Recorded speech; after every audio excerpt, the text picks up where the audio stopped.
Good afternoon, Whalers Nation, and welcome to the Nantucket Sports Connection and NCTV's presentation of Nantucket Whalers Athletics. We're coming to you live from Vito Capizzo Stadium as your Nantucket Whalers football team will host the Beavers from Blackstone Valley Vocational Tech in the first ever meeting between these two teams on the gridiron. I am Chris Morris, your voice of Whaler sports here in the NSC and NCTV. Always proud to be joined once again by a great crew, including some of our Nantucket High School students. Our camera crew, Weston Scott and Adriana Graham, doing a phenomenal job. Your eyes on the field. And, of course, I will be joined in a few moments by Colby Lucas. You can look for him on SportsCenter coming up here in a few years. Don't you worry. He's been our student commentator for a couple years now and always looking forward to hanging out and calling a football game with him. And no Whalers game would be complete without our fearless leader, the Whalers wizard, the maestro of machines, the digital director, NCTV station manager, Charles Douglas, always in charge. The Whalers look to continue their early season success as they enter this afternoon's game 2-0 with two decisive wins over Cardinal Spellman and Carver. The Beavers have played just one game, losing to their Central Mass rival, the Auburn Rockets, 35-0. We'll have some pregame analysis coming up right now, but first, I would like to take a moment and thank our founding sponsor and business supporters here for the broadcast on the NSC and NCTV. As always, this broadcast would not be possible without the continued efforts of the Nantucket Golf Club Foundation. They have made the children of Nantucket a priority of their philanthropic efforts and have continued those efforts with their support of our live broadcast. The Nantucket Golf Club Foundation, proud supporters of Whalers Athletics. The Nantucket Sports Connection would like to thank its founding sponsor, the Nantucket Golf Club Foundation, whose mission is to promote the positive development and enrichment of Nantucket's children. For more information on the Nantucket Golf Club Foundation, go to nantucketgolfclub.com. Underwriting support for this Whalers football broadcast on the NSC provided in part by Nantucket Bank and Rockland Trust, providing financial education and resources to local communities for over a century. Rockland Trust Bank, where each relationship matters. Underwriting support for the NSC is brought to you in part by Myrick, the largest full-service law firm in Central Mass, also serving the Cape and Islands. Visit MyrickLaw.com to learn how Myrick can assist you with your legal needs. Support for the NSC provided in part by Highline Cruises, providing year-round high-speed service to Nantucket since 1996. For more info, visit HighlineCruises.com. NCTV and the Nantucket Sports Connection would like to thank our Nantucket business sponsors for their support of today's Whalers broadcast.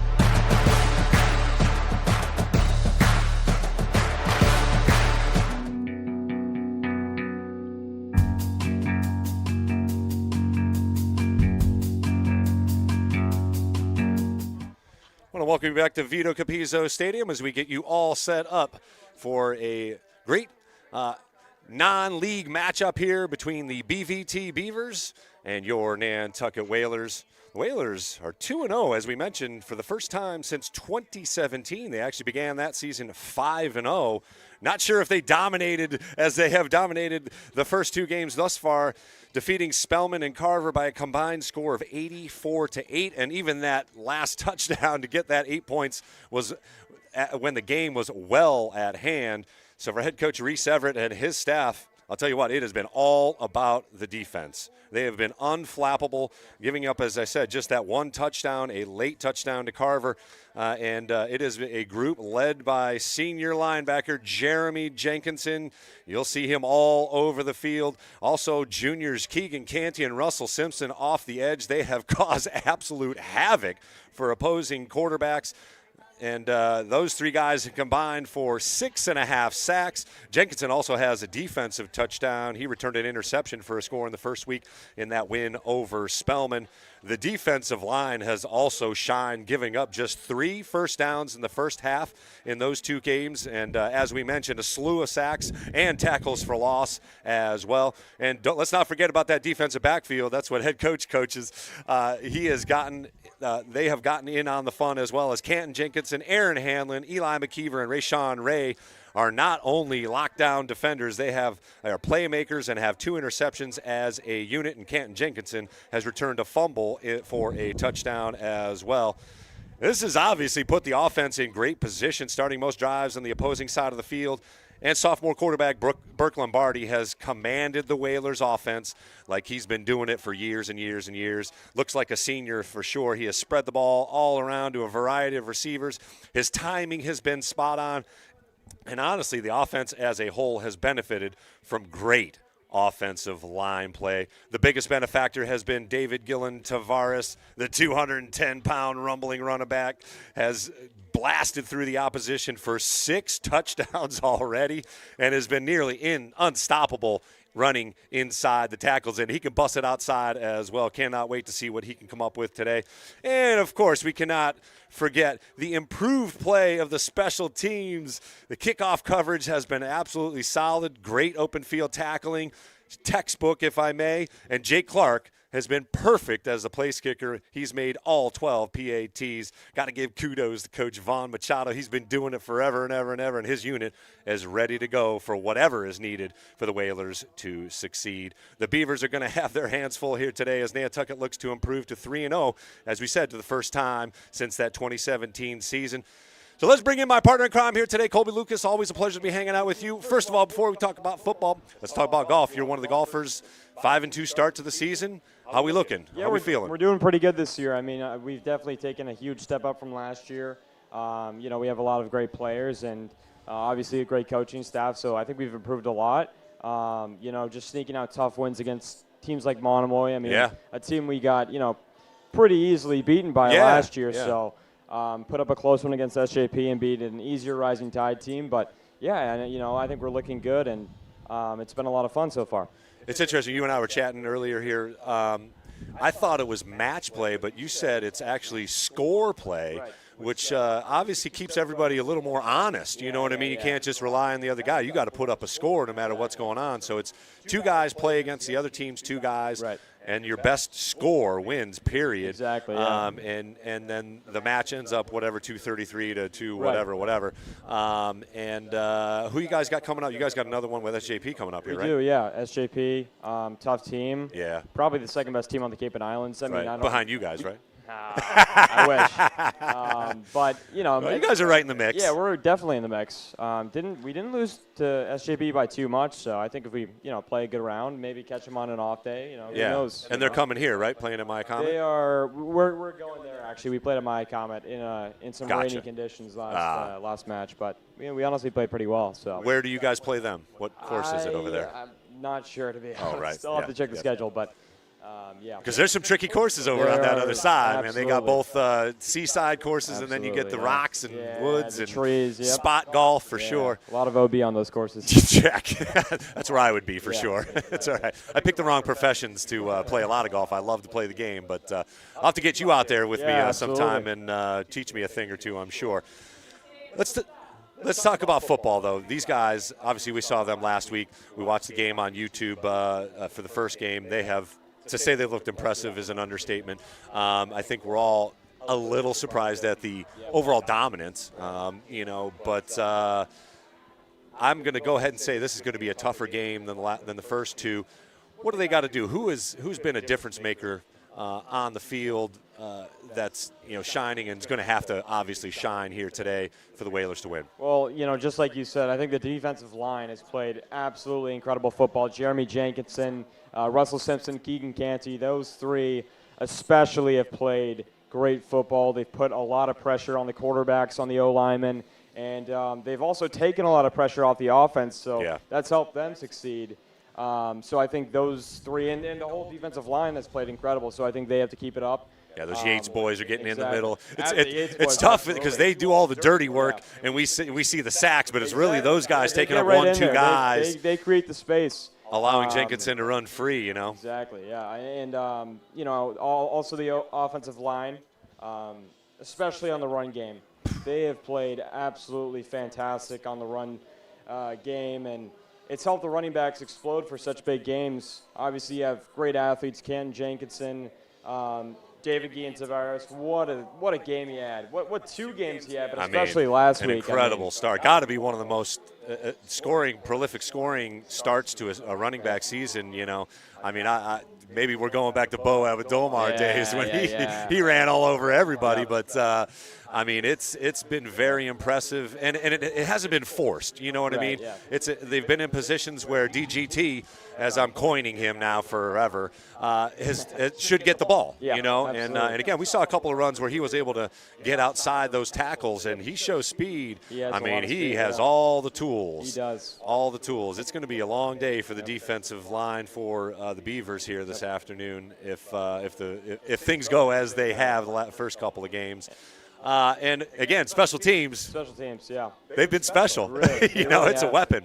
Obviously Jay Clark has played fantastic. Yeah. What is he, 11-11? 12 for 12. 12. Yeah, but who's counting? Points. Exactly. At that point, it's just he's been perfect. But all sides of the special teams game. The punt returns, kickoffs. They've done a great job so far, and hopefully they can keep it up.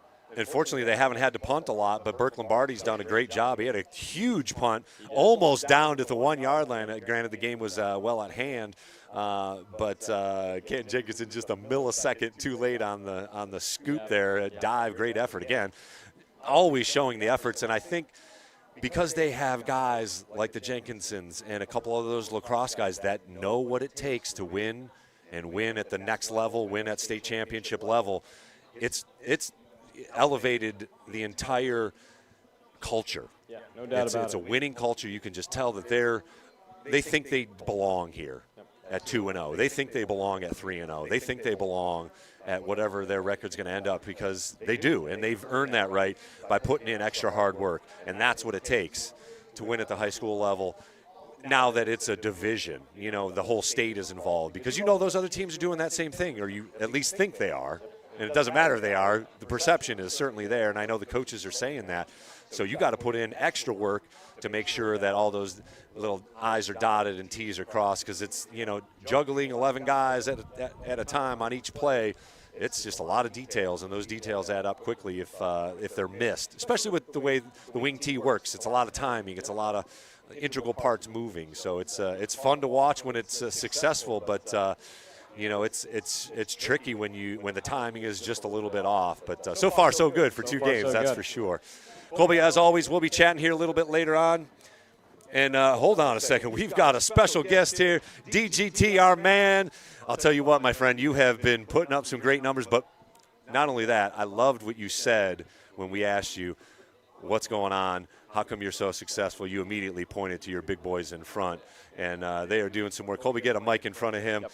What's been the key to your success? Obviously the O-line, but this is like night and day from what we saw last year. And what's bringing you success so far? Well, really, it was also because of the off season. I took it very serious.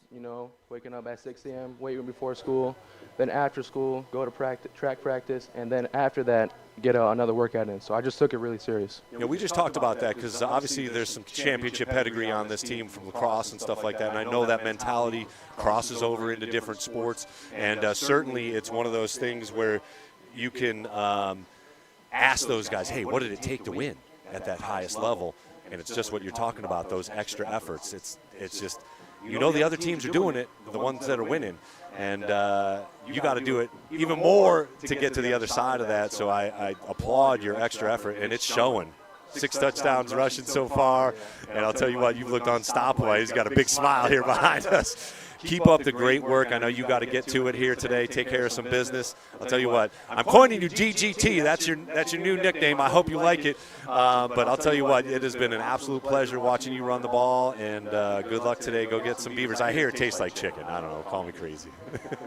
Good luck today, buddy. Thank you. David Guillen-Taveras joining us up here in the booth, a special guest appearance before he gets ready to run roughshod all over the Beavers. We're going to come back here at Vito Capizzo Stadium with some more pregame analysis. We're just a few minutes, about 8 minutes away from the kickoff. I believe it's Chip Clooney back up in the booth over there. We'll see who ends up running our national anthem and some starting lineups here. We've got some great football coming up. Stay right here. You're watching Whalers Athletics on the NSC, on YouTube across the world, and of course, Channel 1072 right here on Nantucket in Super HD.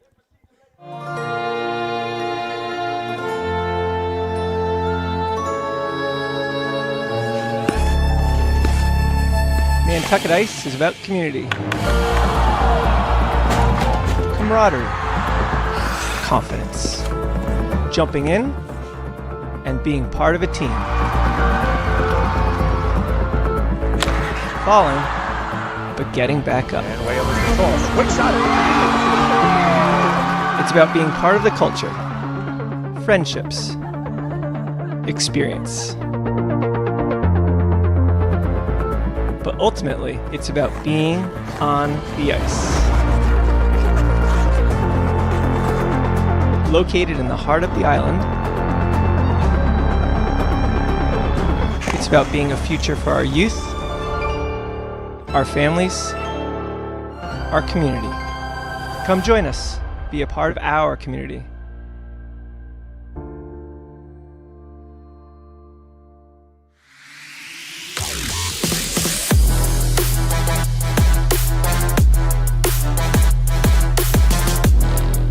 First hoop, Simpson gathers for Nantucket.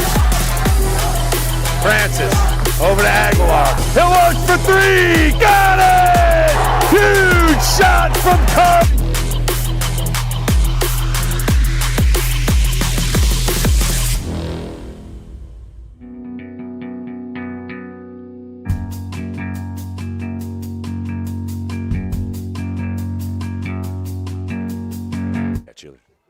Want to welcome you back to live action here at Vito Capizzo Stadium. You can check out the boys here as they get their final words of wisdom from the coaching staff. Also the cheerleaders on the field for their little pregame festivities. Great stuff from them. For the Beavers, it's head coach Anthony Landini in his 5th year. I'll tell you what, it's just all about keeping the winning train going. The Beavers have had recent success as they have made the playoffs for 16 consecutive years, including last year. He will lean on senior quarterback Lucas Greenstein, one of the 3 Greenstein boys, a couple of twins in there as well. As you might know, I have a some twins as well, so always nice to pay kudos to the twin parents out there. He will run the offense as the Beavers will try and replace 6 league all-stars from last year's squads. Fellow captains and senior Bryce Sheldon and Troy Rudder will be the skill position players looking to make an impact on the offensive side of things. And it was actually shut down in their first game by the Auburn Rockets as they put a pretty good whooping on the Beavers here. 35-0 was the final. Defense led by 2 seniors as well, Ryan Lavallee and Isaac Santos. They will have a tall task this afternoon as they will try and keep up with this high-powered Whalers offense. This should be a very good one. It is a good one on paper. Let's hope it goes the Whalers' way, but it should be a very competitive game. As you can see, the Votech guys in their purple letters on black helmets looking pretty slick. I must say that VT is like Virginia Tech. Looking good, and we'll be right back here as the captains will be coming out here for the coin toss. But we're going to take a look at the highlights from last week's game. Again, an absolute dominating win. 35-8 was the final as the 2025 home season got kicked off in style with a big win over Carver. Check out the highlights from last week's game.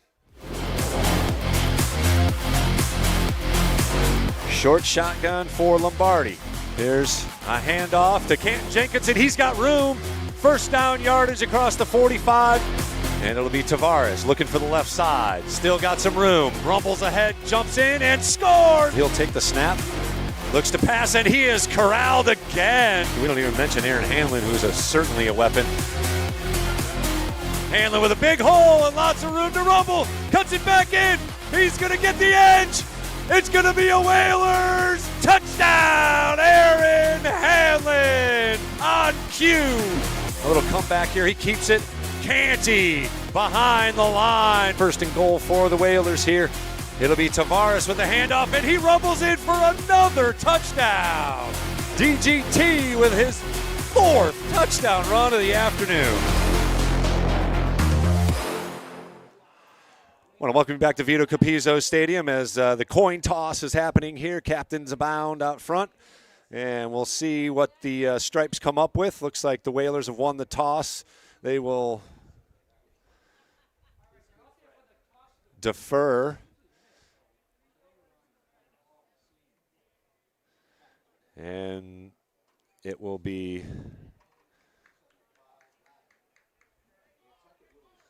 actually, it looks like the Whalers will be receiving the ball. Blackstone will be kicking off. They won the toss and deferred. They were letting the coaches know from the Nantucket side. So it'll be Nantucket to begin on offense. They will be moving from the left to right on your screen. And as you can see, Chip Clooney on the call on the PA, as we will have our national anthem. But let's take a look at our upcoming games here real quickly. As you can see, a couple of big wins there, and we are already live for the Beavers. We got a bye next week, and then it's off to Falmouth. I take my first trip for the football team off to take on those Clippers from Falmouth. We go live at 3:30, and then the remaining schedule, a couple of home games and a couple of splits, including those Vineyarders as we take our show on the road for the Island Cup.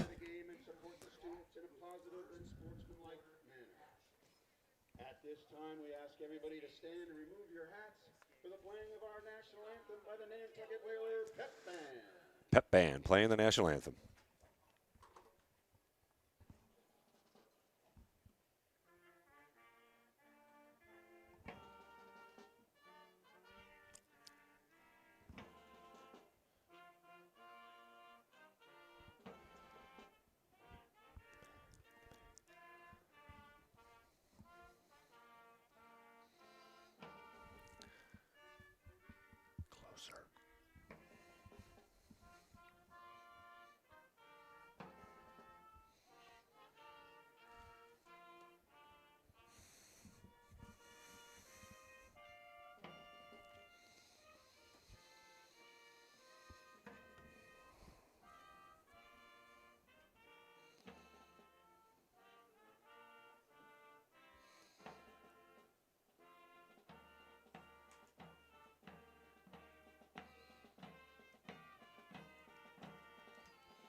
Great rendition once again from our Nantucket Pep Band. Great stuff. Hopefully they're playing the fight song here like, I don't know, 6 or 7 times maybe. So if you feel like it and are watching and enjoying what you enjoy here on the screen, jump on that YouTube page, give us a like, subscribe if you could.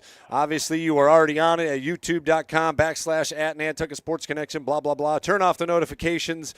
The bell will ring, and you'll get a ping every time we go live on YouTube. We're also on Instagram at Sports Connection, Faceland as well, and even TikTok. So we are everywhere. And don't forget about the X, the Twitter account for the TV station. Check us out at x.com/OurNCTV, OURNCTV. Whalers ready to receive the kickoff here from the BVT Beavers. Their first trip to Vito Capizzo Stadium. I want to welcome them, and a huge conglomerate of fans joining them as well. So great to see the stands filled. Looks like it's a whiteout from the student section over there across the way. Senior Bryce Sheldon to kick it off, and we are underway here. It's game number 3. Kickoff received to the 15, across the 20. Hanlon battles through a tackle to the 30, and gang tackle there.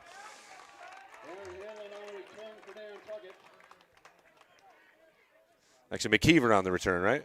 Yeah, McKeever, sorry, not Hanlon. So the Whalers will start the game on offense as number 7, Burke Lombardi, the sophomore quarterback, jogs into the huddle.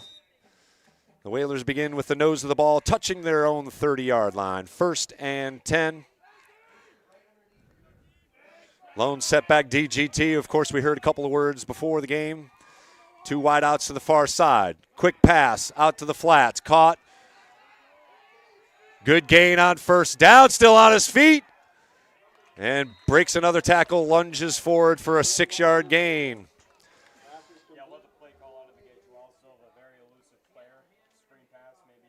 Give him a chance to make a move, make a play, and gain 6 there to start it off.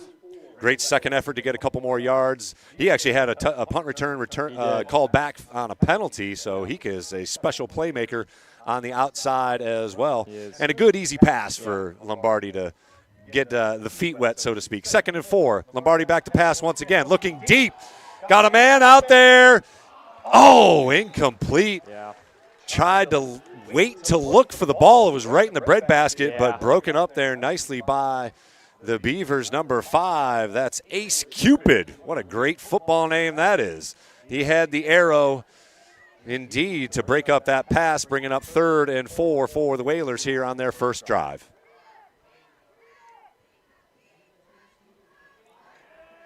Good throw right in the really breadbasket. Good throw. Tristan just a little bit slow to turn that head around, but good idea. Here's a handoff to Hanlon. He goes inside. 1st down yardage and more.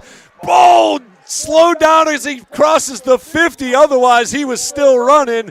Great run by Arann Hanlon for 1st down yardage. That's going to be a 17-yard scamper for Hanlon. It just seems like every time Arann Hanlon gets the ball, you kind of hold your breath, waiting for a big play. He is just such a playmaker. Great play there for him. Great 3rd down call for the Whalers there as they have the ball inside Beaver territory already, 44-yard line, 1st and 10. And here's a handoff on the jet sweep. Jenkinson tries to avoid one good open field tackle. There's that guy, Ace, with another good tackle for the Beavers, holding Jenkinson to about a 3, maybe 4-yard gain here. We'll call it 2nd and 6. Maybe we'll call it 7.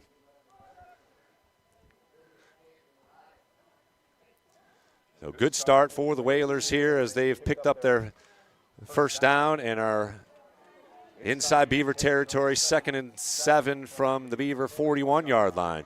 Here's a handoff to Taveras. He barrels ahead for a couple. You're not going to stop him from going forward, but good job by the interior lineman of the Beavers, 72. That's Brady Usher.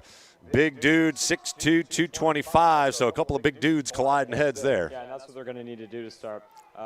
David Guillen-Taveras, I mean, just got right in there and made the stop. Only 1 or 2 yards on the gain, so makes a tough 3rd down situation here for the Whalers. Another 3rd down here on the opening drive. 3rd and it's about 5, maybe 6 yards here. Just underway here, 9:30 and counting in the 1st quarter. No score. Lombardi pitches it out to Taveras. Oh, that's bottled up, and he is rung down behind the line of scrimmage. In fact, that will lose 6 yards. That's the first time we've seen that happen all year, so good job by the interior lineman once again for the Beavers, firing in there. That play looked busted up from the get-go. There was a lot of initial traction in the backfield and no chance really for DGT to turn the corner, and it'll be a punting situation for the Whalers here at 4th and 10. Yep. Certainly going to be a fight today. Good snap. Kick is up low. Line drive that will bound inside the 20-yard line, so the Whalers get a little lucky there. That almost sounded like it was tipped. Either way, the Whalers get away with it, and it'll be 1st and 10 for the Beavers deep inside their own territory. They mark the ball at their own 12-yard line, so 1st and 10, first drive upcoming for the Beavers.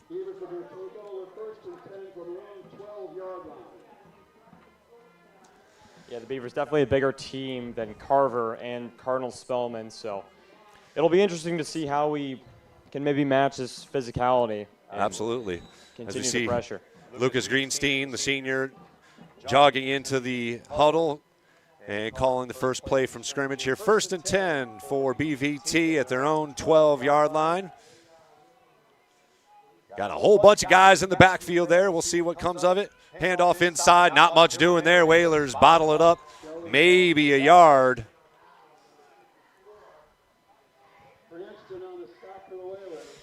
Evan Cranston, another baseball player, one of your boys there. Great baseball player. In the middle, number 54, clogging it up. No gain on the play, officially 2nd and 10 upcoming as the clock continues to run here, approaching 8 minutes to play here in the first quarter. Whalers unable to score in their first drive. A little spread formation here, 2 wideouts to the near side of the field. Shotgun formation. Motion in front. And a fumble, hammered behind the line, nearly a safety. There's that guy, Russell Simpson, number 44, quickly into the backfield, and he wraps up Greenstein as he muffed the snap and that is and exactly nearly had a needed. safety. Exactly what they needed there. They give forward progress back to the 5-yard line, so a sack on the play. 3rd and 17, got to be careful here. Absolutely, and I mean, that's got to be in the back of the minds. I mean, it's tough to gain 17 yards while avoiding a safety. Exactly. It's hard to gain 17 yards on 3rd down, period. Yeah, but when you're backed up at your own 5-yard line, I would not be surprised if this is a handoff. Yep. So 3 wideouts here to the near side, however. Whalers show pressure, and they are passing out of it. Goes to the sideline, caught, spin move for first down yardage. Great job by Xavier Luis. I hope I'm saying that right, number 4. He spun out of a tackle and was able to gain first down yardage on 3rd and 17. Whalers give one away there a little bit. Yeah, had a nice little route there. Found the ball and then made a move with the first down. Great play by the receiver there for BVT. Good pitch and catch from Greenstein to Alois for that first down yardage. He got 19 on the pass play. Needed 17.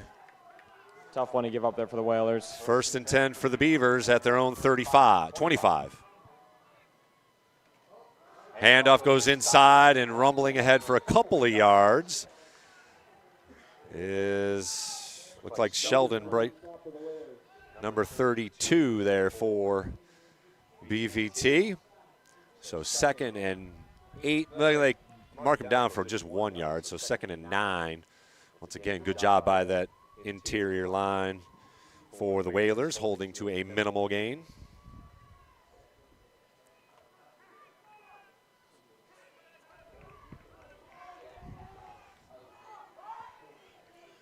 Under center is Greenstein, I formation. Pitch back, cuts inside one tackle, but does not avoid a 2nd and 3rd. Good penetration there. But it was number 58, Ben Yates. We talked about them, those Yates boys.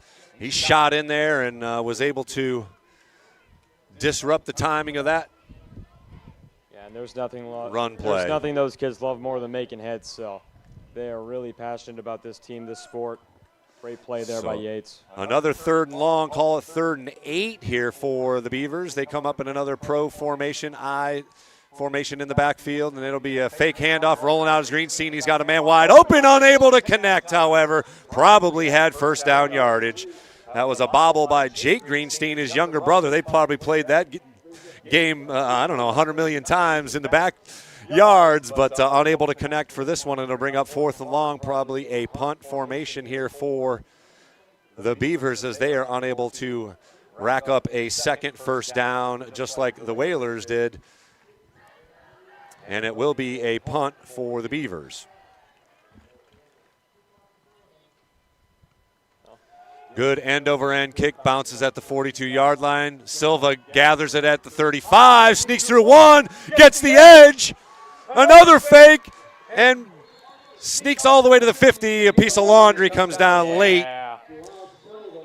Probably a block in the back. Another good return there by Silva, probably going to come back, but he has just been so effective. Electric on the returns for sure. As we mentioned, already had a touchdown nullified by a penalty. He'll have a good return now nullified by another penalty as the Whalers will start back at their own 30 once again. He's a tough player to bring down in open field.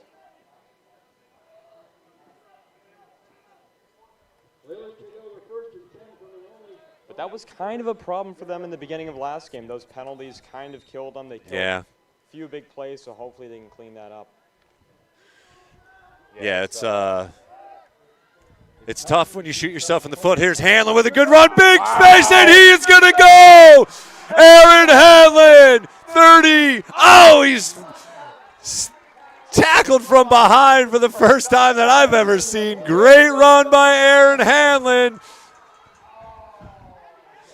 55-yard scamper as Hanlon busts through the line, and off he went. Huge gain. Let's have a look at it, or we just had a look at it. Yeah, it's like I said. 1st and 10, Whalers inside the 20. Whenever he gets that ball, you just hold your breath. It doesn't matter if it's a handoff, a deep throw. He can make plays. Kickoff return does not matter. Number 11 is electric, no doubt. Burke Lombardi rolling. He's got a man in the end zone, lofts it up. Touchdown, Whalers! Just like that, baby. And Jenkinson. Canton Jenkinson.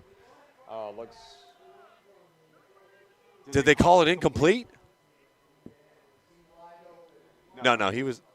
Yeah. What's going on here? They called it He incomplete. stepped out of bounds. Oh my goodness, he was out of bounds on the back of the end zone. So I scratch all that. Oh my goodness, he was wide open. Yeah, that truly would have been the perfect drive. 2 plays. Yikes.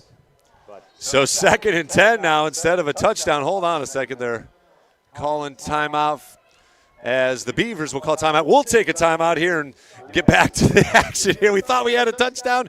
No, sir. We'll be back here at the Vito Capizzo Stadium. Still no score. Whalers in business deep inside Beaver territory. The Nantucket Sports Connection would like to thank its founding sponsor, the Nantucket Golf Club Foundation, whose mission is to promote the positive development and enrichment of Nantucket's children. For more information on the Nantucket Golf Club Foundation, go to nantucketgolfclub.com. Underwriting support for this Whalers football broadcast on the NSE provided in part by Nantucket Bank and Rockland Trust, providing financial education and resources to local communities for over a century. Rockland Trust Bank, where each relationship matters. Underwriting support for the NSC is brought to you in part by Myrick, the largest full-service law firm in Central Mass, also serving the Cape and Islands. Visit MyrickLaw.com to learn how Myrick can assist you with your legal needs. Support for the NSE provided in part by Highline Cruises, providing year-round high-speed service to Nantucket since 1996. For more info, visit HighlineCruises.com.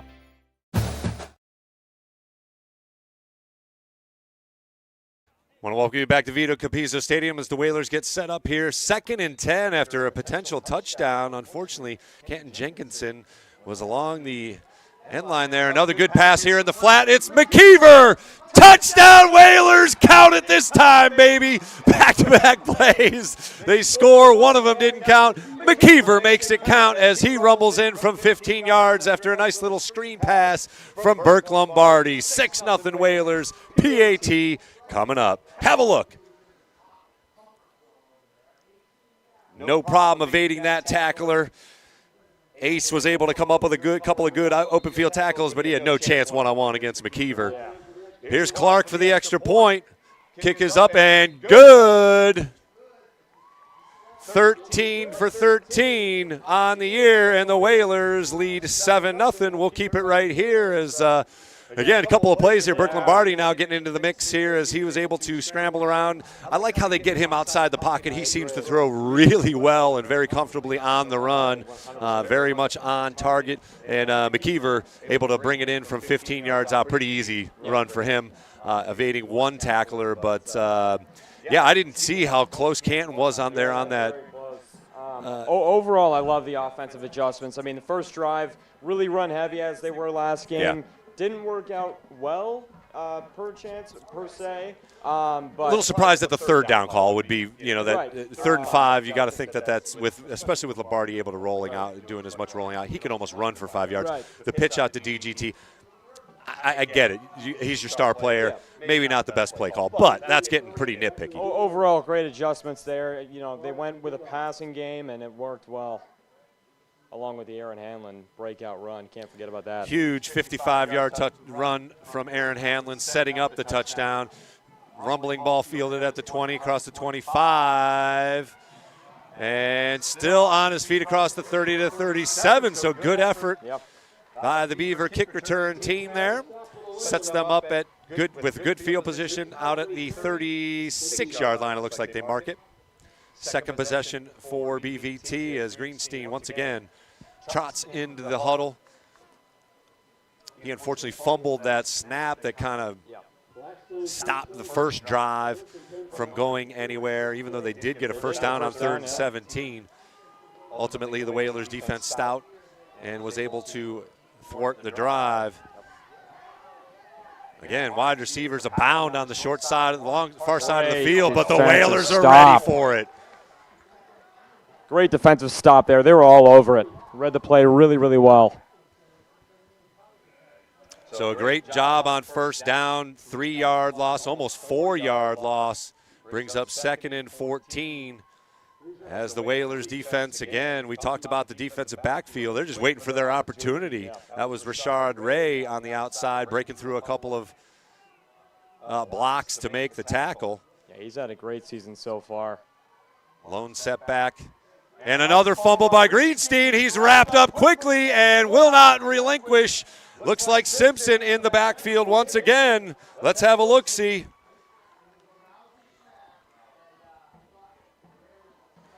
Again, the Whalers showed blitz. It was Simpson coming in from the edge, and he was able to get to it after the timing was blown up by the mishap on the snap. So that brings up another 3rd and forever here for the Beavers with 3:02 and counting here in the first quarter. Whalers already up 7-0. We'll have to see if the Whalers can be a little more stout on this 3rd and long play. Nothing big. Greenstein back to pass, gets pressure, screen play, set up but broken up by Jenkinson as he read it all the way. Great defensive stand there by the Whalers. Everything they were on, they read the plays really well. And watch number 6 here on the replay. He stays put, sees that the screen's getting set up and just absolutely demolishes the running back. No chance for number 4 there, Xavier Saluis, unable to break free from number 6, the big dude in the middle, and it'll be another punt coming up here for BVT as we approach 2 minutes to play here in the first quarter. Another good punt end over end. This will be fielded by Hanlon. 35, 40, 45, and a flag down as the Hanlon lands on it. Block in the back.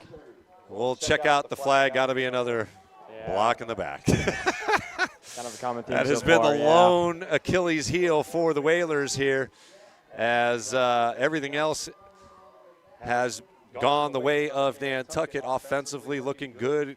Again, Hanlon with a breakout run of 55 yards to set up the 15-yard touchdown by McKeever. Defense has stopped 2 times. Coach Machado is going to have some conversations with some boys, though. Stay in front of some guys here to avoid the blocks in the back. Still pretty good field position for the Whalers. They'll start at their own 37-yard line now. 1st and 10, 3rd drive of the afternoon for Nantucket. Again, 2:04 left here in the first quarter, 7-0 Whalers. And another handoff to Jenkinson. Makes a move, makes another move. Using his blockers effectively, now has room. And a flag down again, late flag. Let's see what it is, probably in the holding scenario. Downfield, though, so it won't be, full 10 yards back from scrimmage. We'll see where they end up marking it, but yet another penalty against Nantucket.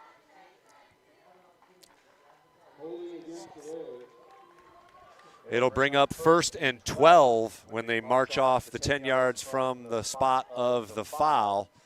So at least it's not 1st and 20. I guess that's the bright side of that. That's the only bright side of that. And regardless of the penalty, I mean, great play by Jenkinson to cut it back to the middle. And phenomenal use of his blockers. Again, he's short in stature, but just loves getting in the mix. But he used his blockers very, very well on that play, letting them get ahead of him, and unfortunately a little too much grabbing ahead of him as well. So call it 1st and 13 after they marched it off. A couple of wide receivers to the short side. Hanlon goes in motion, and he'll get the handoff. He's got some more room. but closed off quickly there by another big body for the Beavers there. That was number 72 once again. We'll call his number Brady Usher, 6'2", 225. That's a big dude. Plugging up the middle, give Hanlon just a couple of yards, maybe one, 2nd and 12. Now for Nantucket, ball rests on their own 35-yard line. Clock approaching a minute to play here in the first quarter.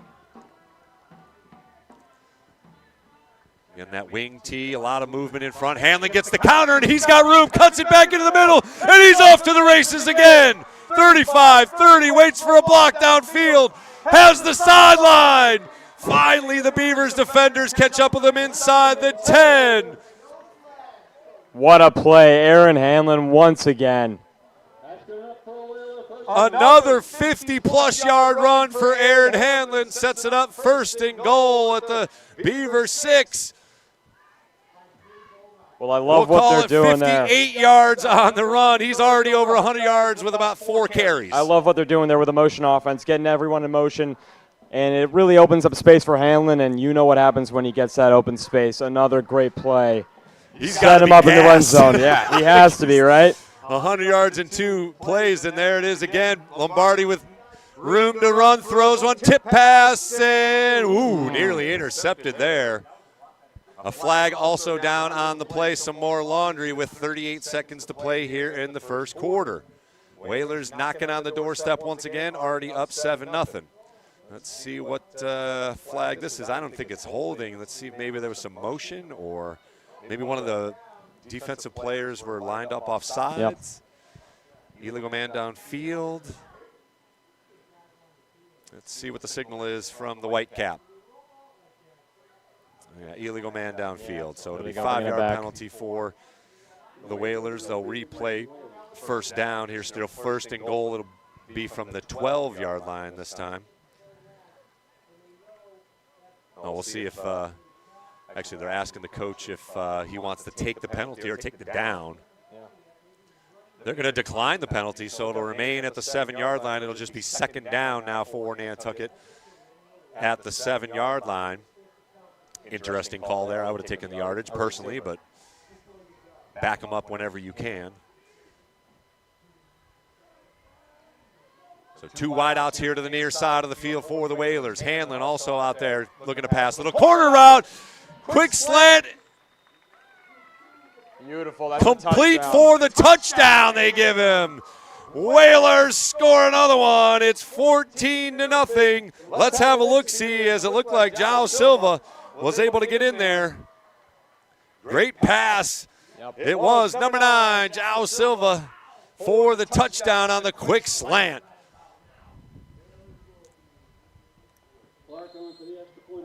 Pretty similar drive there. I mean, Hanlon getting him in the red zone. I know, right? They've already finished it off with a good pass and a good catch. Kick is up and way good. That one's going to get into the woods. 14 for 14 is Jake Clark, and the Whalers add another touchdown here in the waning moments of the first quarter behind, as Colby said, another huge run from Arann Hanlon sets things up. It's João Silva on the receiving end from Burke Lombardi, his 2nd touchdown pass of the early afternoon here. We'll take a break on the NSC once again, come back with the kickoff. Whalers up 14-0. You know that guy.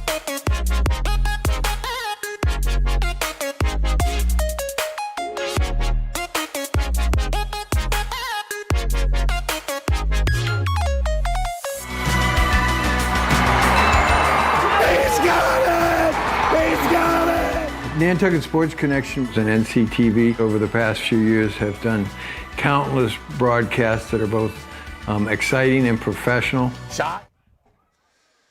Here's the kickoff as the Whalers put up another touchdown here in the first quarter. They lead 14-0. Good high end-over-end kick, fielded at 25. Lots of room to run across the 40, all the way out to the 45-yard line. So best field position starting for the BVT Beavers here, but they are behind in the score here early as the Whalers have busted out a couple of huge plays, setting up touchdown passes from Burke Lombardi. He's already got 2, one to McKeever and one to João Silva.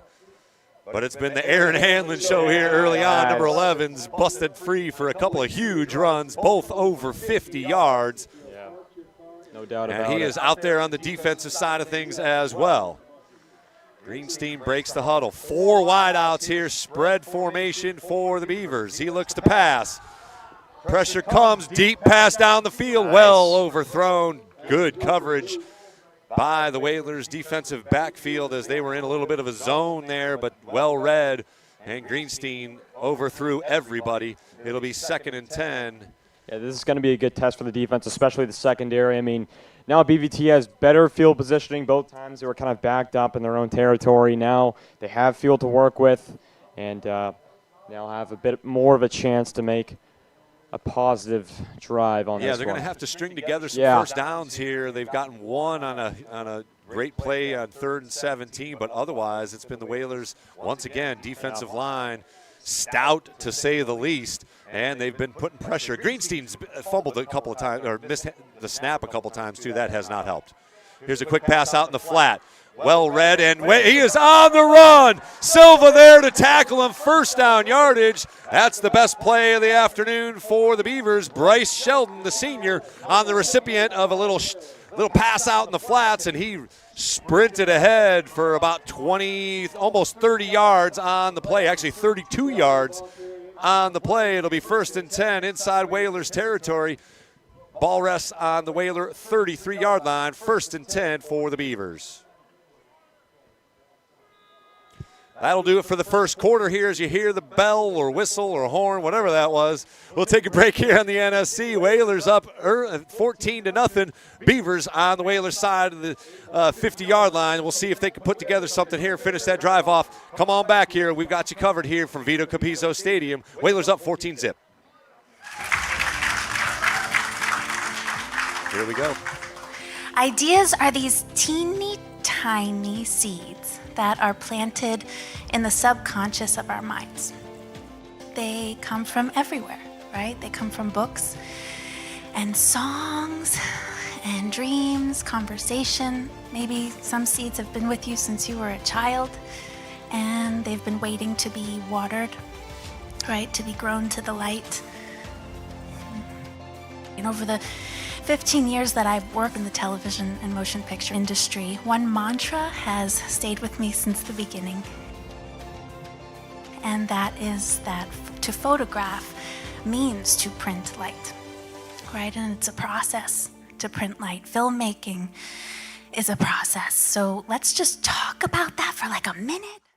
I want to welcome you back to Vito Capizzo Stadium. As you just saw, our Nantucket Shorts Fest coming up, one of the premier events put on by NCTV. Great stuff. That will be October 11th. It'll be over at the Dreamland. Great folks over there as well. I was lucky enough to cook for a few of them a couple nights ago. Just a great crew on their board. And if you have a chance to sneak over and support the NCTV, join them at the Dreamland October 11th for the Nantucket Shorts Festival. 1st and 10 for the Beavers. Deep inside, or deeper, as deep as they've been inside Whalers territory. Greenstein will keep it himself. That almost looked like maybe a busted play there, but either way, he jumps ahead for a few yards. They give him a couple here, so it'll be 2nd and 8. And he's getting a chat to by coach there, so I'm just going to go ahead and agree with myself that that was not a planned quarterback run there. Nope. So 2nd and 8. Ball rests on the Whaler 33-yard line. Whalers hold a 14-0 lead. We'll see if they can come up with a stop here and hold that score. Again, want to tip our cap to the Beaver faithful. They have come in droves here to support their football team. Couple-hour trip from Central Mass. Here's a good pass outside of the flat, caught and immediately hit. But that should be enough for a first down. That's big number 87. Pierce Rice, the 6'5" tight end, able to catch that along the sidelines. A good toss and a good open field tackle. Time makes all the difference in that pocket. Ray actually tackled him in before the first down yardage was made. So 3rd and a short 1 here for BVT. Obviously got to think 4-down territory for them. as they are already down 14-0 here. You're watching at Whalers Athletics here on the NSC and NCTV. No running backs on 3rd and 1. Under center, and it'll be a little push.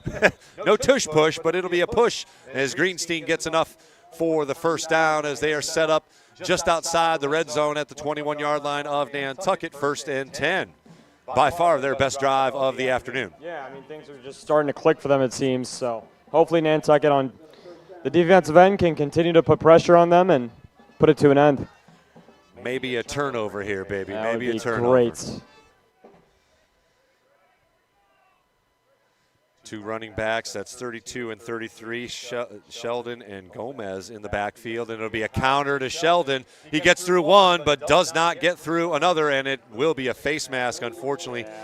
The Whalers got that hand in, and you could see the helmet turn back as we take a look at it. Simpson grabbing the face mask and held on to it just long enough to get the flag, actually 2 flags down on the play. So we'll see if they're both for face masks. And if it is, it should be half the distance to the goal, as it will also result in an automatic first down.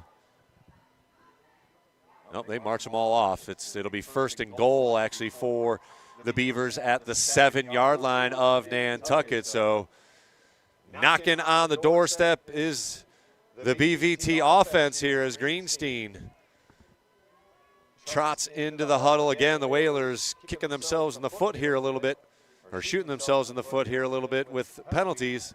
Again, a spread formation. Lone setback is number 33, Quinn Gomez. He'll get the ball and pile ahead for a couple. He gets blasted by Silva to finish it off, but he rumbles ahead for maybe 1 yard. 2nd and goal for the Beavers. Whalers already up 14-0. Ball at the 7-yard line.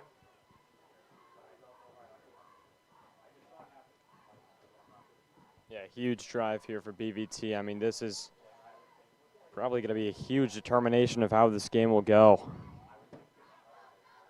Trying to stay alive. Pass, Greenstein's got an open receiver. Wow. Connect. Oh, he's kicking himself. Yeah. That was a wide open touchdown. Yeah. Unfortunately, he threw the ball into the ground instead of the man, so that'll bring up 3rd down now. Beautifully drawn up play there. You know, you had the play action pass, roll out to your left, wide receiver open, but just couldn't connect.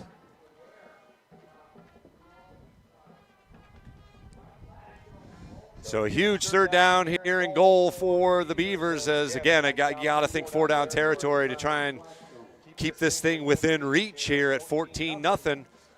Greenstein runs into the huddle here. 3rd and goal from the 7. Whalers fortunate there. Quinn in the backfield. Greenstein back to pass once again. Has all day, firing over the head of the intended receiver. And it'll bring up that 4th down play here. And we'll see if maybe it could be a field goal attempt, I suppose, to bring it within 14-3. I don't see any kickers coming on the field. I don't see any kickers coming on the field here. So huge play here in the 2nd quarter with 8:52 to go. Whalers up 14-0. 4th and goal for the Beavers.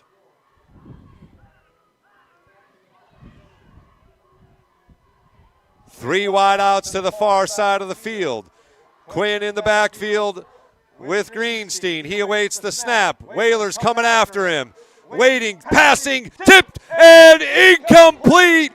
Whalers will take over. The defense holds. What a defensive stand there. 4 big stops for the Whalers, and now have a look at the replay here as you saw a couple of hands in on a great look here from Adriana Graham. You see tipped in front, and it was Jenkinson making a play on the ball. No surprise there, breaking it up at the goal line. Not sure if he would have made it into the end zone, even if he catches it. I don't think so that either. was right at the goal line, and Jenkinson obviously was right there as he was able to break it up. Let's see what the Whalers can do from deep inside their own territory. Burke Lombardi breaks the huddle. Canton Jenkinson gets to it. And he tries to get it across to about the 8-9 yard line. Just a couple of yards there. Gets Lombardi in the offense a little bit more room there from the goal line. Runs that clock here a little bit as we approach 8:20 left here in the second quarter. Whalers up 14-0. You're watching Whalers Athletics here on the NSC on YouTube, anywhere around, and of course locally here on the island on channel 1072. DGT, the lone setback. Counter once again, not much going on. Another flag down. As some chippiness in the interior, no surprise there, as dudes will be dudes. Let's see what the flag is here. The Whalers have been plagued by penalties early on here. It's really the only thing that's gone wrong for them, but we'll see what the call is here. That was pretty Another similar last offensive game as well. penalty. Yeah. Looked like an illegal shift, I think they called. Yeah, So that'll be half the distance to the goal, I believe, this time, although they're at illegal block. Not what you want there, deep in your own territory. So Nantucket, I believe, called timeout there. We'll also take a timeout here. 14-0 Whalers up, but they are deep inside their own territory. We'll see if they can come up with a couple of first downs here and get out of trouble. We'll be back here at Vito Capizzo Stadium here in the second quarter. In 1965, a group of dedicated Nantucket parents came together with one goal: to raise enough money to develop game film for the football team. The following season, the Whalers went undefeated. These parents became the very first class of the Nantucket Booster Club.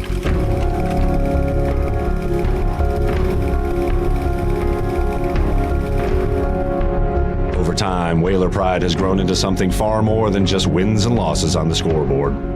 Once a Whaler, always a Whaler. 1, 2, 3, Whalers! Una vez un Whaler, siempre un Whaler! ¡Vamos! What binds us is Whaler pride. It has shaped our island and student athletes for generations. Whaler pride isn't just a tradition, it's an identity, a legacy for families who... Welcome back to live action as the Whalers are facing a 3rd and 9 off of a timeout. Both teams with 2 timeouts left here. 8 minutes to go here in the second quarter. 14-0 our score. Nantucket up, but they face a tough 3rd down here deep inside their own territory. Lombardi back to pass. Hitches. Goes deep. Has Hanlon out there. Great play on the ball, and he's got another spectacular play out to the 40-yard line. 1st and 10 Whalers. Huge play. Another one for Arann Hanlon. Special first half. Jump ball there to him, almost in double coverage too, but if you're going to put up a jump ball to anyone, it's Hanlon. Makes a great grab there. Again, shorter in stature, but dude plays huge. Yep. That is a 31-yard completion all the way out to, they put it at the 39-yard line. Looked like he was at the 40. We'll call it a 30-yard completion. Oh, fumble. Fumble, Whalers fortunate there. But a big loss as DGT falls on it. A loss of 4, maybe 5 yards. And that kills some momentum there for the drive, so hopefully they can bounce back with another big play. Yeah, loss of 5 on the fumble there, so 2nd and 15.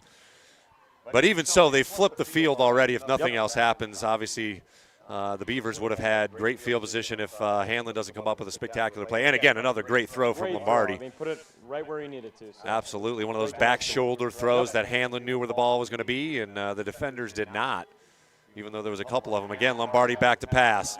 Got a man, Jenkinson across, and another flag down. Would have been first down yardage, but more laundry on the field for Nantucket. That one wasn't even really close to the reception either, so tough blow there for the Whalers. Looked like maybe downfield, or it could again be in the holding area. So this drive started way back inside Whalers territory. Got it out to the 40-yard line momentarily. Now they're going the wrong way once again. Another great play there for the Whalers. Jenkinson across the middle. Burke Lombardi put it right on the money, which is a great connection. So, but again, these penalties, got to just clean them up a little bit. So ball all the way back to the Whalers' 26-yard line. Man, I'm going to need an abacus for what second down is. We'll call it 21 yards for the first down. Whalers way behind the sticks here as Lombardi chats with Canton Jenkinson, who goes in motion. He's back to pass. Sets up a little screen. The ball was tipped. And DGT unable to make the catch. So good play on defense by the Beavers, forcing the Whalers here now in 3rd and forever. That's a good play call. It was set up. DGT probably could have gotten through one tackle and gotten at least some of that yardage from the penalty and fumble back. But now 3rd and 21, 25 they actually call it.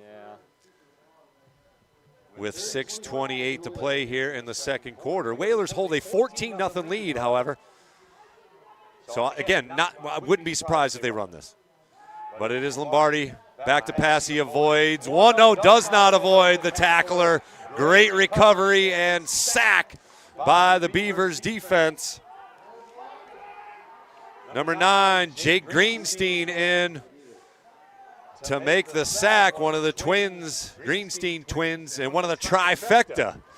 Greenstein trifectas for the Beavers. Yeah, great play. That is a tough sack to make. Burke Lombardi, when he rolls out, he is very elusive, very hard Sleight to of bring foot down, for sure.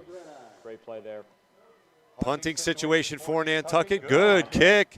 Across the 50, will bounce at the 42. Takes a Whalers bounce. Get in there. Nice kick. All the way to the 32-yard line. Over 50 yards on the punt.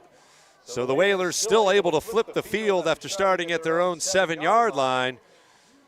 Still 14-0, 5:43 to play here in the second quarter as the Beavers will take over on offense once again. Pretty good field position for them.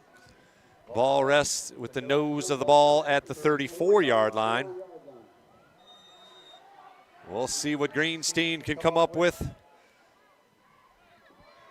as the last drive got all the way down inside the 10-yard line, but unable to score on 4th down. Back to pass once again. Pressure comes. He'll tuck it and run. Evades one, and a slew of tacklers come in as the ball will, as he made it all the way to the 40-yard line. So good job by the quarterback there, number 7, to tuck it and take what he could as the middle of the field opened up. And Hanlon, unable to make the open field tackle, allowed Greenstein to spin out of it and gain a few more yards. So 2nd and about 4, give him 6 on the scramble.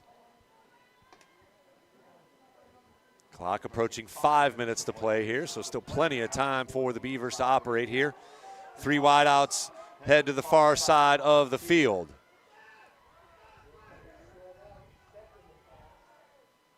Ray scoots up. Back to pass once again. Hanlon in on a blitz, and he'll get to the quarterback. That will be look like in the grass. We'll see what happens here.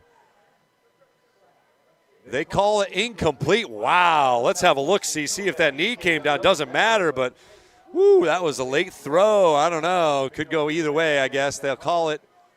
Oh, no, they give him the sack. Yep. There you go. Arann Hanlon from a safety blitz comes up and chases down Greenstein for yet another sack by the Whalers defense, their 2nd of the afternoon. Brings up 3rd and 10 now. Yeah, I love the play call. Make him make a play. Make him escape that pressure and step up and make a pass. So. And there was just a single wideout, so Hanlon saw that, read it, and he sprinted inside the backfield and chased down Greenstein from behind. 3rd and 10, 4 wideouts once again for the Beaver offense. Back to pass. Throw tipped away, nearly intercepted as the Whalers will force another 4th and long here. Defensive backfield playing very well for Nantucket. Canton Jenkinson back in that zone, nearly came up with an interception off the Greenstein pass, and it'll be a punt formation upcoming with 3:45 to play. Still plenty of time for the Whalers to operate here if they can get something going here on offense and put up another score. Yeah, that defense continuing to step up big, giving their offense some chances here. and they have had a lot of possessions. There's barely even bend on the bend but don't break. I mean, they are stout. Just that one drive, good snap, good kick, high, short, however, bounces at the 45, takes a Whalers sort of bounce, and now will come to rest back at the 44-yard line.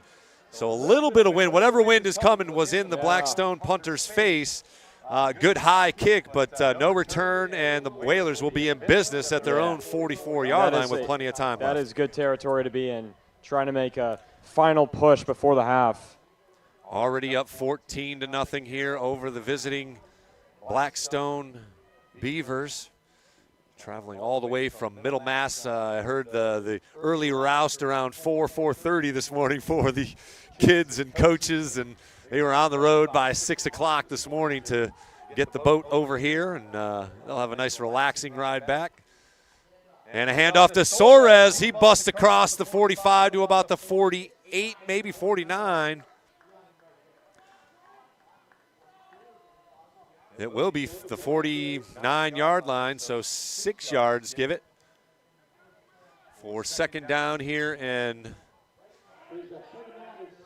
6-5, call it, either way.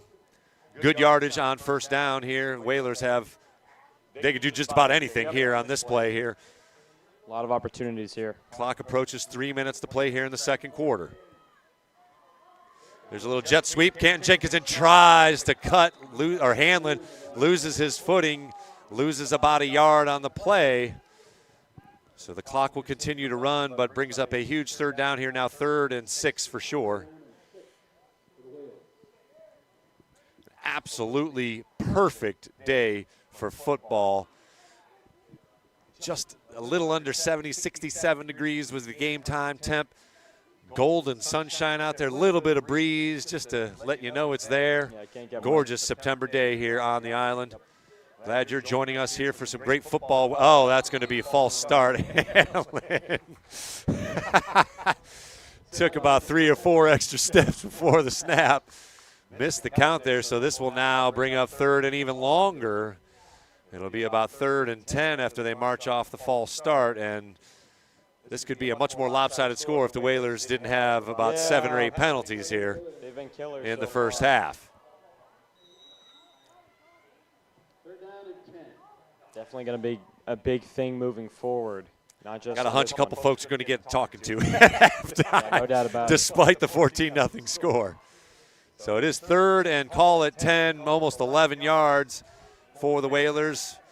It'll be Burke Lombardi all by himself. 5 wideouts here, back to pass.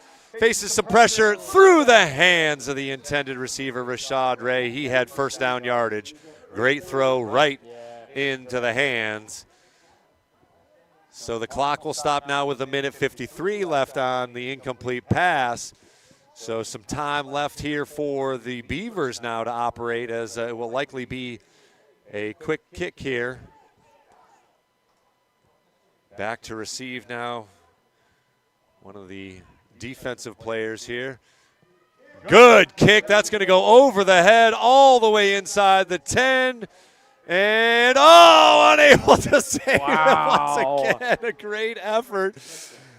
Oh, Joao Silva, let's have a look-see at the end of this. What a pump by Rashawn bounces Ray, into the Evan Jenkinson. Good effort. He wanted that one. Gotta love that.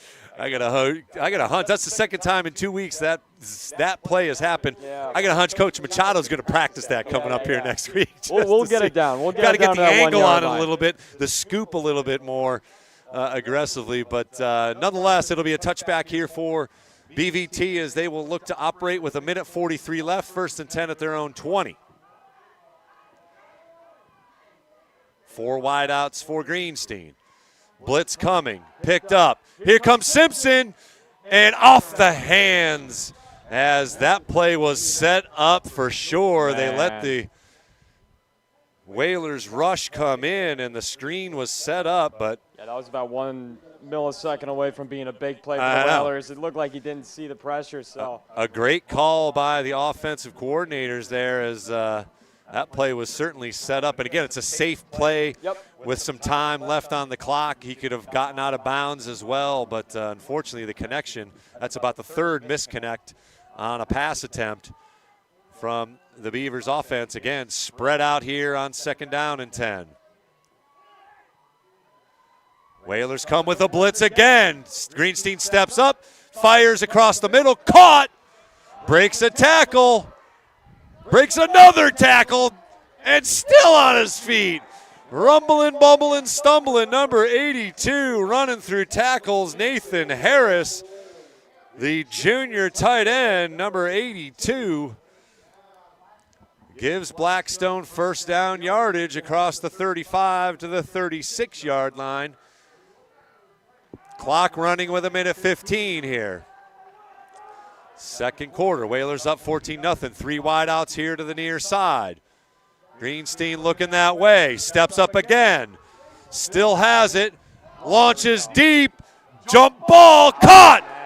Inside the 20 to 15, wrestled out of bounds inside the 10. There were 2 wide receivers there. That usually means trouble, but the Beavers able to come up with a huge play. Yeah, that's just the type of play Blackstone Valley needed in this situation. I mean, they were down in their own zone, and it's another Greenstein to Greenstein connection. Jameis, the twin brother, the recipient of that Greenstein pass. The brothers connect this time, and they're in business with 54 seconds to go here. Ball rests on the Whaler 14-yard line. 1st and 10, Beavers, huge play to get them right back in this thing. Pitch out, big hole up front, and rumbling into the end zone for a Blackstone Valley touchdown. Number 32, Bryce Sheldon, the senior, had a huge hole in between the left side, and he found pay dirt for a score. Oh, excuse me, they mark him down at the 2-yard line. I stand corrected. So 1st and goal now for the Beavers, actually at the 2-yard line. Man, looked like he went all the way, got it all the way in, but once again, oh no, I'm sorry, this is the extra point. So 14-6, here's the PAT attempt. We'll get it right eventually. Sheldon on for the extra point, blocked! No good, so that could be huge coming up here later on as the kick is blocked. But 14-6 our score. Let's have a look at the replay. It was just a low kick, and the Whalers were able to nullify that point. So 14-6 our score with 47 seconds left. I mean, still time for the Whalers if they could get a good kick return here. With the passing of Burke Lombardi, you never know. It only takes one play. Yeah, it would be nice to see the offense make a quick little drive and try and get some sort of score. Even put Jay Clark in field goal. Absolutely. We've seen what he can do. I mean, he certainly has the leg for it. So. If they could get the ball to about the 30-yard line of BVT, it's almost in his range. Yeah. And again, the wind is going with the Whalers.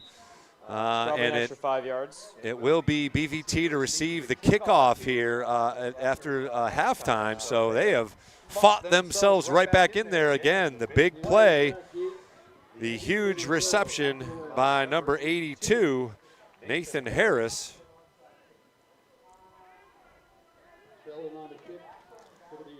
I'll have to see how long that pass play was. But it was a jump ball from Greenstein. And actually, no, I'm sorry. That was Jameis Greenstein was the recipient on that one. So number 8. So 47 seconds to go here. Kickoff comes, and it's a good one, end over end. At about the 12, Hanlon to the 20. 25 to the 30. And out across the 35 to about the 37-yard line. So 40 seconds to go. No flags this time. Just checking. Yeah. So they need about 30, 35 yards here in 40 seconds to get inside what we think is Clark's range. Nonetheless, we've got ourselves a ball game here as the Beavers strike a big play and finish it off with a run here as A Beavers player rushing off here. Back to pass. Lombardi looking, firing. Caught! First down yardage inside Beaver territory. Clock will stop for a moment to let the Sticks run. Sticks catch up, 35 seconds. Quick 12-yard gain for the Whalers. 1st and 10 inside the Beavers territory. Well, how about Burke Lombardi this game? I mean, he is just absolutely throwing great passes. And the Whalers looks confident in that second pocket. timeout. I didn't mean to interrupt. Just want to let you know we have time. Yeah, you're right. He has been spot on here. Just a couple of passes off the mark, but he has thrown the ball very well. This is the most we've seen him active in the passing game. As you can see, the 6'1", 175-pound sophomore, the son of athletic director Travis Lombardi, a great Whalers athletic family for sure. Yeah, the pedigree goes many, many years back, and great stuff from here. Obviously, Maddie Lombardi graduating last year as one of the most decorated Whalers as well. So congrats to the family. I know it's proud Papa strolling around nervously here watching the offense here. And great stuff here as the Whalers operate 1st and 10 at their own 40 at the BVT 44-yard line. Still 35 seconds left to go here in the first half. Lombardi drops straight back. Quick fire again along the sidelines. Nice. Great job getting out of bounds. Out of bounds, yep. And got 1st down yardage. Another 11-yard completion. Little pitch and catch out there to number 10, Tristan Grimes. Very close to what we had talked about as Clark's range here already. Yep. And still 29 seconds to go. It's been 5 seconds, and 11-yard clips. Yeah. Great stuff here as the Whalers operate in the not even 2-minute offense, like 1-minute offense. Yeah, even less. Great job here for the Whalers. Nice. A little pass back to Hanlon. Great block. He's got the corner, 30, 25, down to the 20.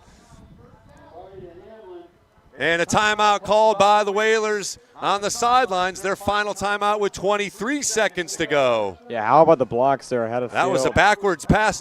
Nope, they do not call timeout, so clock will start running here, and I think BVT calls timeout. Yep. Yeah, the Jenkinsons with 2 really good blocks so there. So Blackstone calls timeout here. We'll keep it right here as the excitement builds towards the end of the first half here. The Whalers have matriculated down the field with 3 big pass plays here. That was actually a backwards pass, so technically that would be a run play for Arann Hanlon there, and he has been the story offensively for the Whalers. With a couple of huge receptions setting up both Whalers touchdowns. But we'll see if the Whalers can capitalize here as they are just outside the red zone. But it's been quick offense here, to say the least, for the Whalers here at the end of the first half. It's been a lot of fun to watch, really. It's been really fun to watch. As Nantucket started their offensive possession back at their own 40-yard line, 3 straight completions by Burke Lombardi, and they are in business. Again, I got to think they're inside Clark's range here at the 21-yard line. It would be a 38-yard field goal if they kicked it right now, but they've probably got 2 plays with 1 timeout here at least to get it closer, if not try and strike a touchdown here. It'll be Jenkinson on the fake. Jump ball back in the back of the end zone. Touchdown, Whalers! What a drive by Burke Lombardi. Finished off by Joao Silva from 21 yards. Check this out. Just a beautiful pass to the middle of the end zone.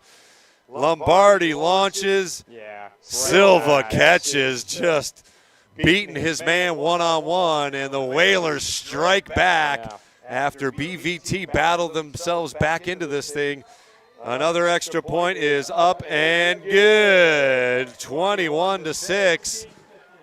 15 for 15. I mean, can the Cleveland Browns sign this guy? I don't know, man. They just lost their kicker again, and it's cost them a couple of games. I know you folks out there are like, who cares about the Cleveland Browns, but I was born and raised in Cleveland, so you're going to have to put up with at least one comment a game.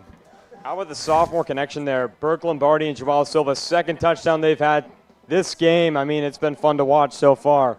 Lombardi, again, operating, I said it last week, Brady-esque with less than a minute here to go. just calm and collected. The offensive line gave him tons of time to operate, and the offensive coordinator dialed up a couple of safe, effective passes along the sideline, and then anytime you get Arann Hanlon in some open space, you're going to have good things happen. As we have seen all game long here in this first half, he's had well over 150 yards of scrimmage, and he has been a big playmaker all year. Clark with a good kick over the head, and that will go into the end zone for a touchback. Wow. Just, again, firing on. We don't replay kickoffs very often, but here you go. This one lands over the head of the receiver. So the Beavers will operate here with just 16 seconds to go, but hey, anything can happen. As we saw, they threw up a jump ball and nearly scored a touchdown on their previous drive, ending up capping it off with a run on the inside there by Bryce Sheldon for the lone score for the Beavers. 21-6 here our score. It'll be Greenstein in the shotgun. He's back to pass. Quick hitter and a little shovel pass, the little hitch and go, and he's got the sideline. 50, 45, 40, 35, knocked out of bounds. The trickery by the BVT Beavers, and still 5 seconds to go. What a great second quarter. That's the hook and ladder, baby. It's a tough one to beat. The hook and ladder works to perfection. Yeah, how about that play call there for BVT? Now an interesting decision here. Great stuff. 5 seconds left. Anthony Landini and his staff dial up a trick play. The old hook and ladder with 5 seconds to go. The ball rests at the 33-yard line of Nantucket, the 28-yard line of Nantucket, as Greenstein looks for more here. Down 21-6. The Beavers offense. End zone here. Looking, firing into the end zone. Intercepted! Nice. Across the 15 and down. As the clock will hit zeros. The Whalers defense come up with another huge play. Have a look. Great read by the safety. Joao Silva. We'll head to the locker rooms here as the Whalers hang on to a 21-6 lead. Woo! Let's catch our breath here, Colby, and we'll be back with the second half. Great stuff from Joao Silva, as you see, the 5'11", 158-pound defensive back. Now scores touchdowns and comes up with a big play to finalize the first half here. You're watching Whalers Athletics here on the NSC and NC TV. Come on back for the second half. We've got ourselves a ball game. 21-6, Whalers up at the half. The Nantucket Sports Connection would like to thank its founding sponsor, the Nantucket Golf Club Foundation, whose mission is to promote the positive development and enrichment of Nantucket's children. For more information on the Nantucket Golf Club Foundation, go to nantucketgolfclub.com. Underwriting support for this Whalers football broadcast on the NSC provided in part by Nantucket Bank and Rockland Trust, providing financial education and resources to local communities for over a century. Rockland Trust Bank, where each relationship matters. Underwriting support for the NSC is brought to you in part by Myrick, the largest full-service law firm in Central Mass, also serving the Cape and Islands. Visit MyrickLaw.com to learn how Myrick can assist you with your legal needs. Support for the NSC provided in part by Highline Cruises, providing year-round high-speed service to Nantucket since 1996. For more info, visit HighlineCruises.com. NCTV and the Nantucket Sports Connection would like to thank our Nantucket business sponsors for their support of today's Whalers broadcast.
Whalers cheerleading squad here at Vito Capizzo Stadium at the half.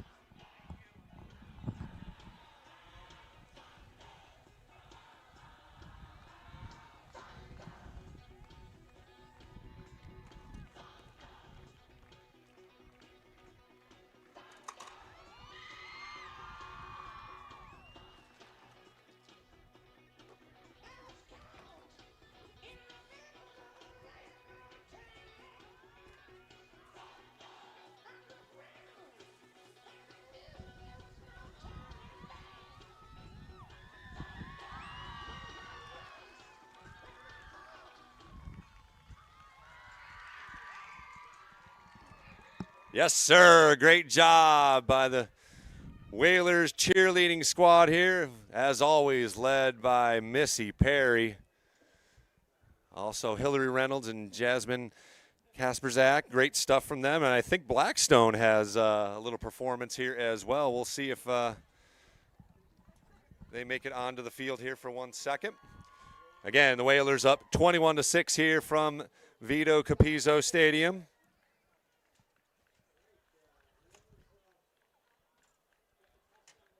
Now it looks like they're staying put here. So we will take another break here in the NSC and NCTV and come back with the second half of action. Whalers up 21-6.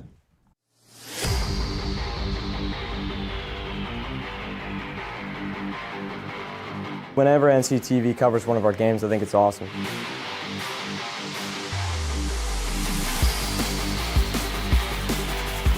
We have been able to capture so much incredible athletic history.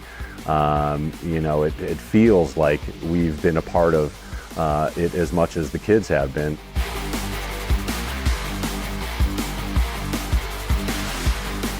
A lot of people have prior obligations. Maybe they can't make the event, and they still get to watch it and watch a great broadcast, see their kid playing.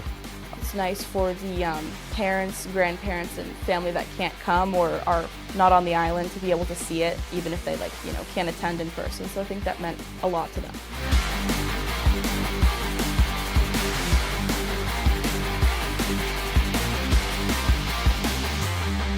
The technology that we need is, it's not cheap. There are certain costs that go into this to make this happen.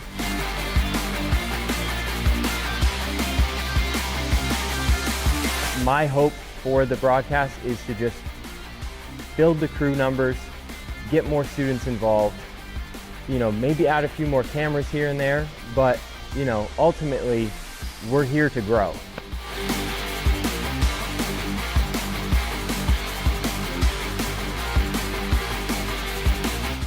The more hands on deck, the better this can be, and ultimately that just comes back to the Nantucket community.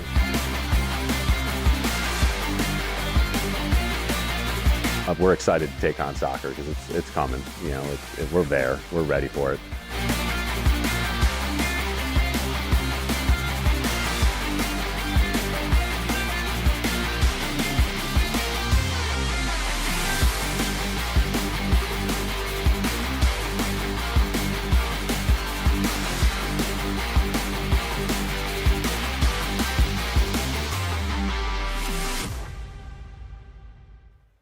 Want to welcome you back to Vito Capizzo Stadium. We are still at the half, but as you just saw on the screen, Whalers Nation, if you appreciate the work we do right here at the NSC and NCTV, please consider another contribution, any amount, on our Snap Raise fundraiser. It helps us expand our sports, and we will actually have a clip of our first ever live broadcast of the girls soccer team as they battled the St. John Paul Lions to a 1-1 tie. Great highlight coming up here of Maya Johnson scoring the game-tying goal. But we are asking you, our viewers, who appreciate not only the coverage but the high-quality coverage that we provide, multiple cameras, operated by students. All that stuff takes money, and it takes time. And as much as dedicated as Charles is and NCTV is and as I am and I have been for the last 6 years, it just takes more, and we are asking for your help, Whalers Nation, to do this. You see the QR code here on the screen. All you got to do, you know what to do with the QR codes.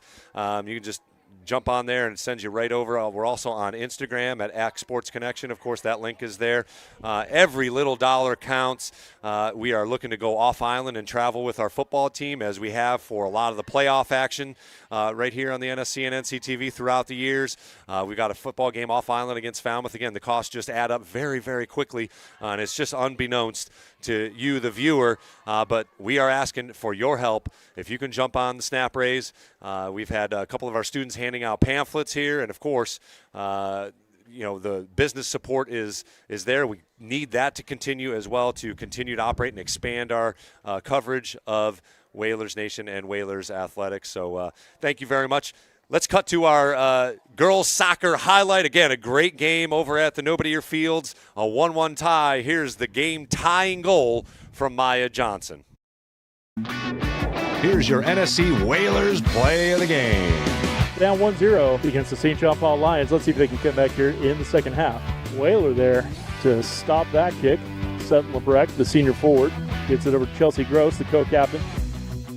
Oh, look at that shot. We got a tie ball game, folks. We got a tie ball game out here at Nobody Farms Field from point-blank range. Number 9, Maya Johnson. She missed her last shot just over the top bar, but not that time. Let's take a look at the replay from that one. Boom. Point-blank range for Maya Johnson. This NSC play of the game brought to you by Highline Cruises, providing Nantucket and the Islands high-speed ferry services for nearly 30 years. It's HighlineCruises.com. Want to welcome you back to Vito Capizzo Stadium. Once again, as you can see, the boys are coming onto the field here. The Whalers hold a 21-6 lead. Again, kind of went back and forth there towards the end of the first half as the BVT Beavers, the beneficiary of a deep pass play, were able to get into the Whalers red zone, capping it off with a touchdown, missed the extra point. We'll see if that comes back to haunt them.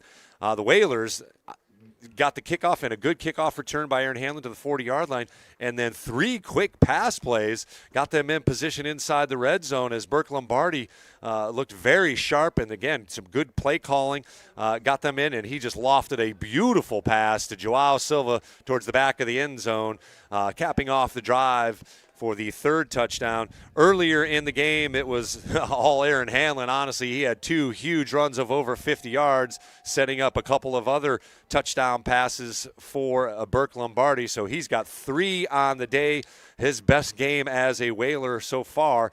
The defense has been stout. They came up with a 4th down stop inside their own 10-yard line to thwart another Beavers drive, and then an interception to end the first half as Joao Silva backed up his touchdown reception with an interception down near the goal line as the hook and ladder was executed to perfection by the Beavers offense that got them down inside the 15-yard line. Again, another defensive play, however, by the Whalers were able to stop the Beavers from scoring anymore, but they will get the ball to begin the second half here, the Beavers will, so we'll see if they can come up with something else here special to keep this game close, because the Whalers offense has been sharp, to say the least. It's been a little more Burke Lombardi here today than in previous games, which has highlighted the running game behind David Guillen-Taveras. He's been shut down, but it has been Burke Lombardi. Again, he has found a multitude of targets, but Joao Silva has been the recipient of 2 of the touchdown passes from Lombardi. And Canton Jenkinson also had one called back. He was at the back of the end zone, but that one was capped off on a quick pass to Eli McKeever. So it's been Joao Silva for 2, McKeever for the 3rd touchdown for the Whalers. As they will kick it off here. We'll take a quick break here on the NSC and NCTV and come back with the second half kickoff. Again, the Whalers up 21-6, second half approaching.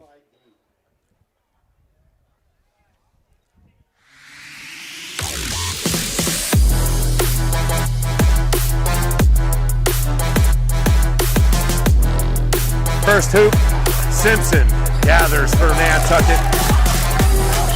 Francis over to Aguilar. He'll look for 3. Got it! Huge shot from Carver.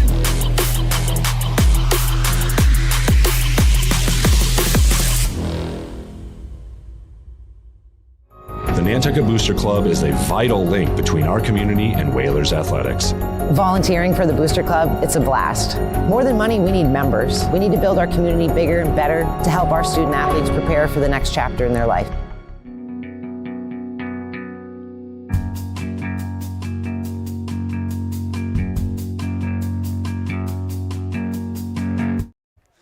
Want to welcome back to Vito Capizzo Stadium as you see the boys taking the field here for the opening kickoff of the second half. The Beavers will receive here on the left of your screen. They will move left to right here in the third quarter.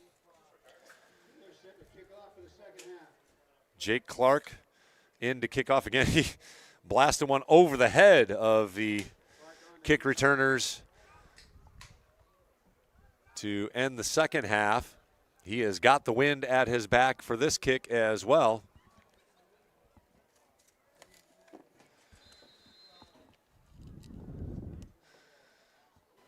And the Whalers have continued their first half dominance. They've given up just the lone touchdown here today in the first half.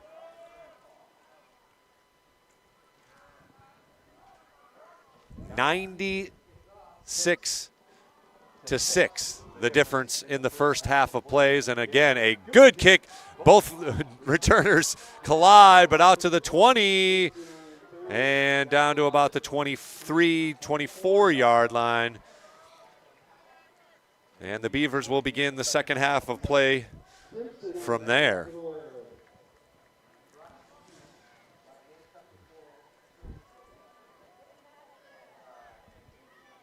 So Lucas Greenstein, the senior quarterback,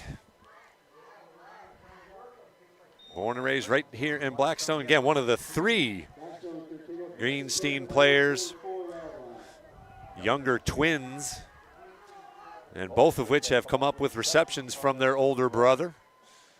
There's motion out of the backfield, and it's a quick handoff and good room to run inside. Across the 35-yard line to about the 37. That's about 5 or 6 yards on first down for the Beavers running back.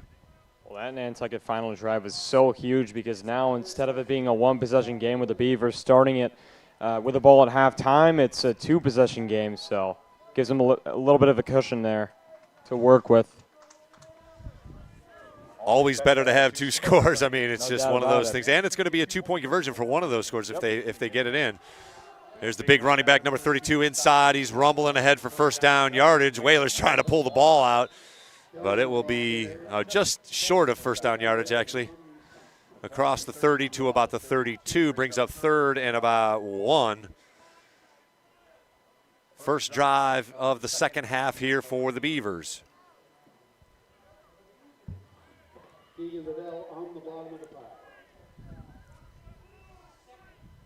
As you heard from Chip Clooney, Keegan Bedell on the tackle for Nantucket. He's been another big piece of this Whalers defense. Absolutely. Plugging up the middle there from his middle linebacker spot. Number 55. He's in expecting run here on third and short, and it will be a run for first down yardage just across the 34 to the 35-yard line. Just enough. Needed one, got two.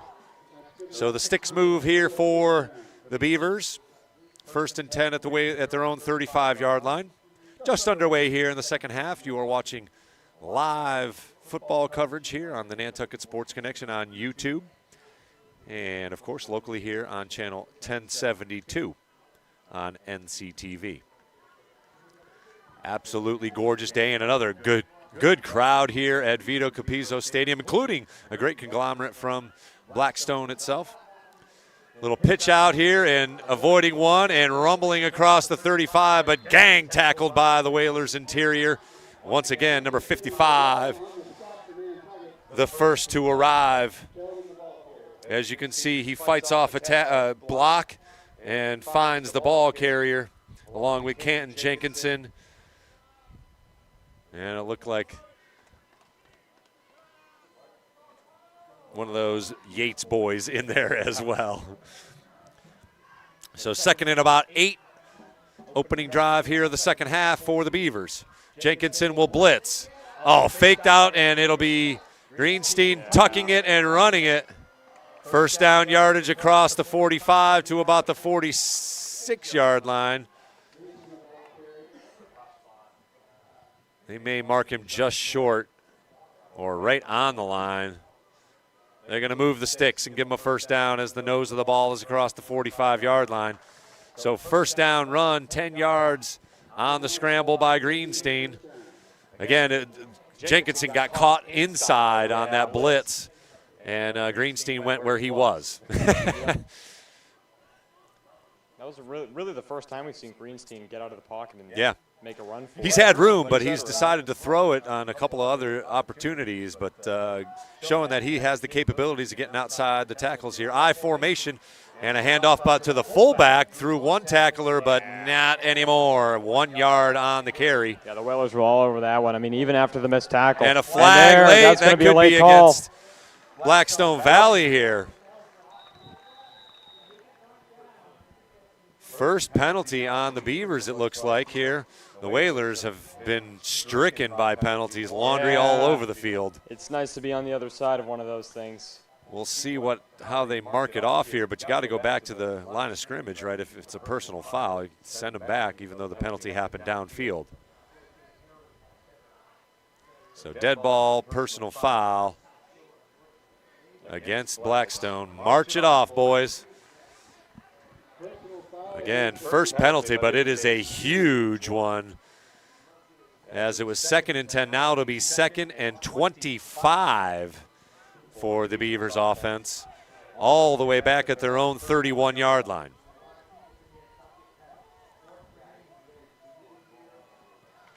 $8:59 to go here as the clock will wind once again. First and 25, actually. No. Should be second down. It was a dead ball, so the Sticks got a run, get a fumble. Oh, fortuitous bounce to the running back. Oh. Wow, that could have been disastrous. Yeah, that shouldn't have worked Let's out. have a look-see at this one. It kind of did. A little tip drill from Bryce Sheldon as he was able to catch it and advance. Wow. If he wasn't in the right place at the right time, I mean, that could have been good tackle trouble. by Rashawn Ray, but we've seen a little bit of everything in this game, I'll tell you what. So now it's the scoreboard says third down, and now the Sticks now say third down. 3rd and 20, they say. 4 wideouts for the Beavers offense. Back to pass. Plenty of time. Looking, firing, caught. Tipped to the air, intercepted. Jenkinson on the run. Inside the 40. He's got a slew of blue. Jeremy Jenkinson, pick 6. Whalers touchdown!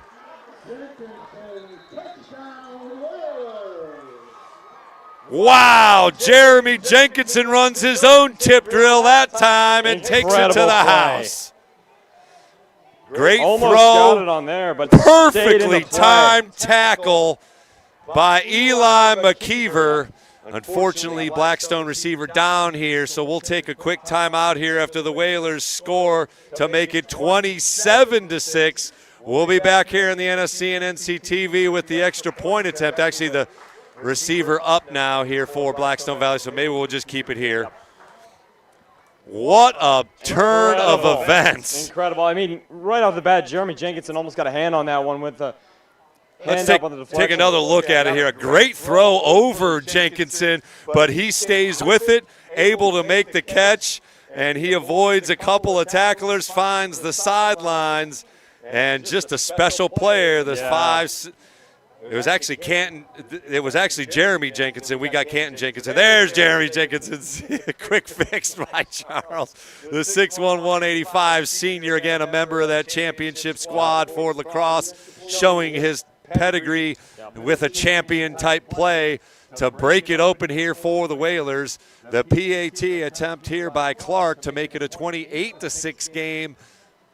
It's a shame you can only give the interception to one player because Eli deserves it just as much. Kick is up and good. Again, that would have been good from about 40. Yeah. 16 for 16. The streak continues for Clark. And the Whalers are streaking as well. 28-6 the score here as a defensive touchdown once again, the third of the season here for Nantucket as Jeremy Jenkinson comes up with the pick 6. But again, it was McKeever on the hit to jar the ball loose, perfectly timed by the safety as the receiver was open. And again, another great pass from Greenstein, just unfortunately a better defensive play. Right. I mean, yeah, again, he found his guy. A bit of a dangerous pass, but he put it right in his arms. And, I mean, great hit by Eli McKeever and great heads-up play by Jenkinson. Overall, I mean, the defensive effort was just all over the place here. It's just, I'm laughing because it's just fun. It's just fun stuff to watch. Fun play. 28-6 our score now as the Whalers capitalize on a defensive touchdown. This one bounds out of bounds, so that'll be a penalty flag yet again. Another penalty by the Whalers. The first sort of mishap by Jake Clark. Of course, we have to mention it, but he kicks it out of bounds. So that'll be 1st and 10 for Blackstone Valley. I think they get it all the way at the 40. Yeah, up until that kick, I mean, he pretty much had a perfect season going. Perfect season going. The only blemish. Yep. I mean, he's played incredible. But absolutely. Yeah, done a great job today. Recognizing the pep band. They are special. It's just great to have live music for sure. Here. So 1st and 10, it's at the 35-yard line, so 35-yard line for a kick out of bounds in the high school game. And just like that, the Whalers got to get themselves, keep their composure here on defense because they were just on the field and ran down to score a touchdown here. There they are as Greenstein throws his second interception of the afternoon. This one goes to the house as he's back to pass again. Gets some pressure up the middle, trying to evade, and will not do so. The Whalers come up with another sack. Well, I'll tell you what. One of the best feelings if you're an offensive player is having your defense stay on the field after a big play and continue to make big plays. I mean, that is another example. The Whalers just bringing pressure and getting to the quarterback. Arann Hanlon coming from his safety position, able to get there first. How about the pressure Arann Hanlon's brought today? I mean, he is just a stud no matter where and what sport he is playing. He is an impact player and has certainly stamped his impact on this game. Got it going early on with a couple of 50-plus yard runs to get the Whalers offense in business, and he's come up with 2 sacks here in the second and third quarter, and he's blitzing again. Coming in, finding his way, trying to run down Greenstein. Unable to do so, but a couple of his friends are able to wrap Greenstein up after another scramble for a very short gain. Brings up 3rd and long here for the Beavers offense as, again, the Whalers defense just gritting its teeth here and coming after the quarterback.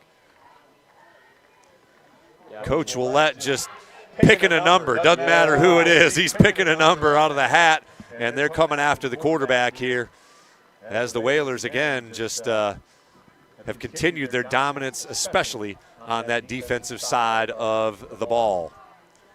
3rd and 10 for Blackstone Valley. Taking a little bit longer to get out of the huddle. Going to have to hurry it up here to beat the play clock. Lone setback behind Greenstein as he rolls towards us.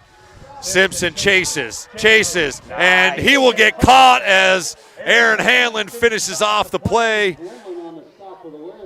And that will bring up 4th and 8. Let's have a look at it as it comes right towards us here. Simpson along with one of those Yates boys. And Hanlon finishes off with another great open field tackle. Got to think going for it, but nope, a punt formation here. Let's watch the fake. This is an area that you could take a risk.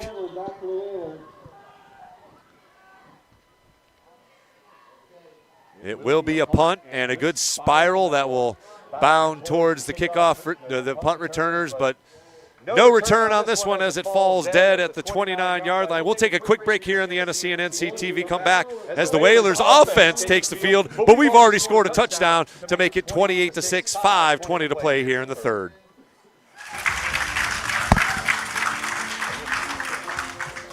Ideas are these teeny tiny seeds that are planted in the subconscious of our minds. They come from everywhere, right? They come from books and songs and dreams, conversation. Maybe some seeds have been with you since you were a child, and they've been waiting to be watered, right, to be grown to the light. Here's Hanlon on a run, back to live action quickly. Hole closed up quickly as the Beavers defensive line able to stop Hanlon after a short gain. He got about 4 yards before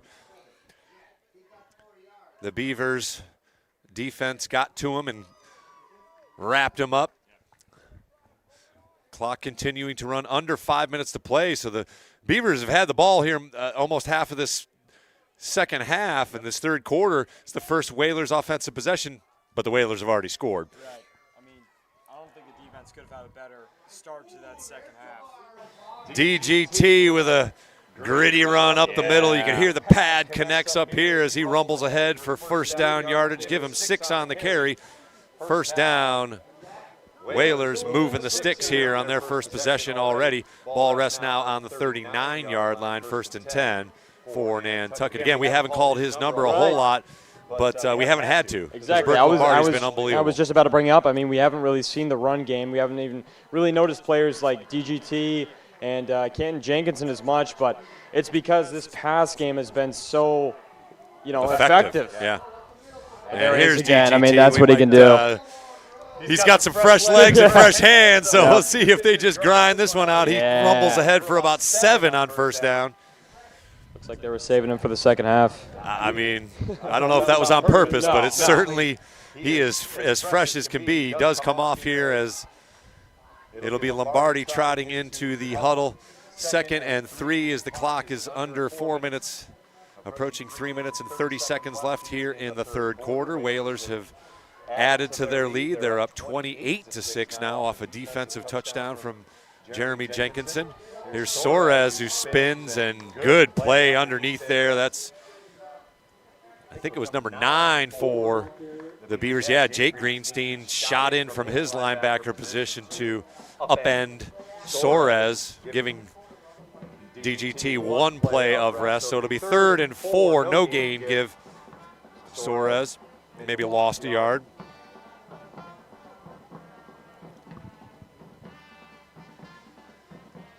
So first third down for the Whalers here in the second half. Came up with a couple of big plays on third down in the first half to keep drives going. It'll be a pass. DGT unable to hang on. Wide open as they faked it to him. He came out of the backfield and unable to hold on to it. Yeah, I like the play call there. I mean, they also had Canton Jenkins deep downfield, but I mean, smart dish down there to Guillen-Taveras, get the quick gain, get a first down, but now they'll set up for a... We'll see if they go for it here. Yeah. This is again a little bit of a risky play. Again, it could be a pooch kick here by Lombardi, as he certainly has the ability to do that. And I wouldn't be surprised if that's what it was. They're going to have to hurry it up no matter what they do. That's true. Yeah, a little cadence here. By the way, it's 4th down and 4 here. Big play for the Beavers defense. They do go for it. He's rolling out, looking deep. Home run ball to Hanlon. He's got him. Got it! Wow! And Hanlon on 4th down for the first down. What an incredible pass by Lombardi on the run, finding Hanlon. Put it in the perfect spot, and a great catch by Hanlon. That is a special play. 11. I think that pretty much cements his player of the game status for today. Unbelievable stuff from number 11, the senior, as you can see there. Oh, just great concentration on the ball and a huge play. Puts the Whalers right in business inside the red zone. Ball rest at the Blackstone 17-yard line, looking to add to their 28-6 lead. Pass again. Looking for the end zone. Incomplete. Double cover there. Good coverage as Canton Jenkinson was looking to make a special play there. He was double covered. It would have been real special. I mean, tough pass there, but I mean, again, going for the jugular. I mean, it's I got to applaud the call there. 2:11 to play here in the third quarter. And why not? You just made a big play, or nearly inside the red zone. Why not go for it on first down?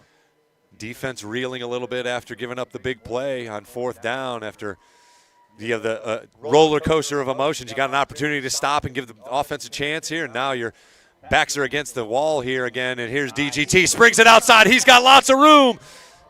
Uses his blockers and finds the edge. Just short of the end zone. 1st and goal, Whalers. Man, I hope they give the ball to them 4 times if they need. Right? Because that is a great run there by Guillen-Taveras. You see the finish of it, but the Whalers had that one set up again. Good blocking on the exterior of the play by the wide receiver there. I believe that was Joao Silva, or maybe it was Arann Hanlon, of course. But great concentration, and again, DGT just kind of waited and let that block evolve and found the corner here as the Whalers run up and hand it off. DGT up the middle, and he will plunge ahead for a Whalers touchdown. Call comes in late. DGT for another one, and the Whalers lead extends to 34-6. Well, I was just saying, after that run, he definitely deserves a touchdown, and he got it. His 7th of the young season already, as the Whalers continue to pile up points here early on. 34-6. Clark in for the attempt, and it is Eli McKeever on the hold. Russell Simpson to hold. High snap handled by Simpson, and there it is, the first missed extra point of the season. As, of course, we try and applaud the holder. We broadcaster jinxed him. So the score will remain 34-6 here. Whalers still in control. We'll keep it here for a little bit longer here as, again, we celebrate the Whalers' early season success. Is just, that it hasn't been perfect here today, but the way the score does not indicate that. They have scored defensively. The special teams, albeit from that missed extra point, have been very good, solid.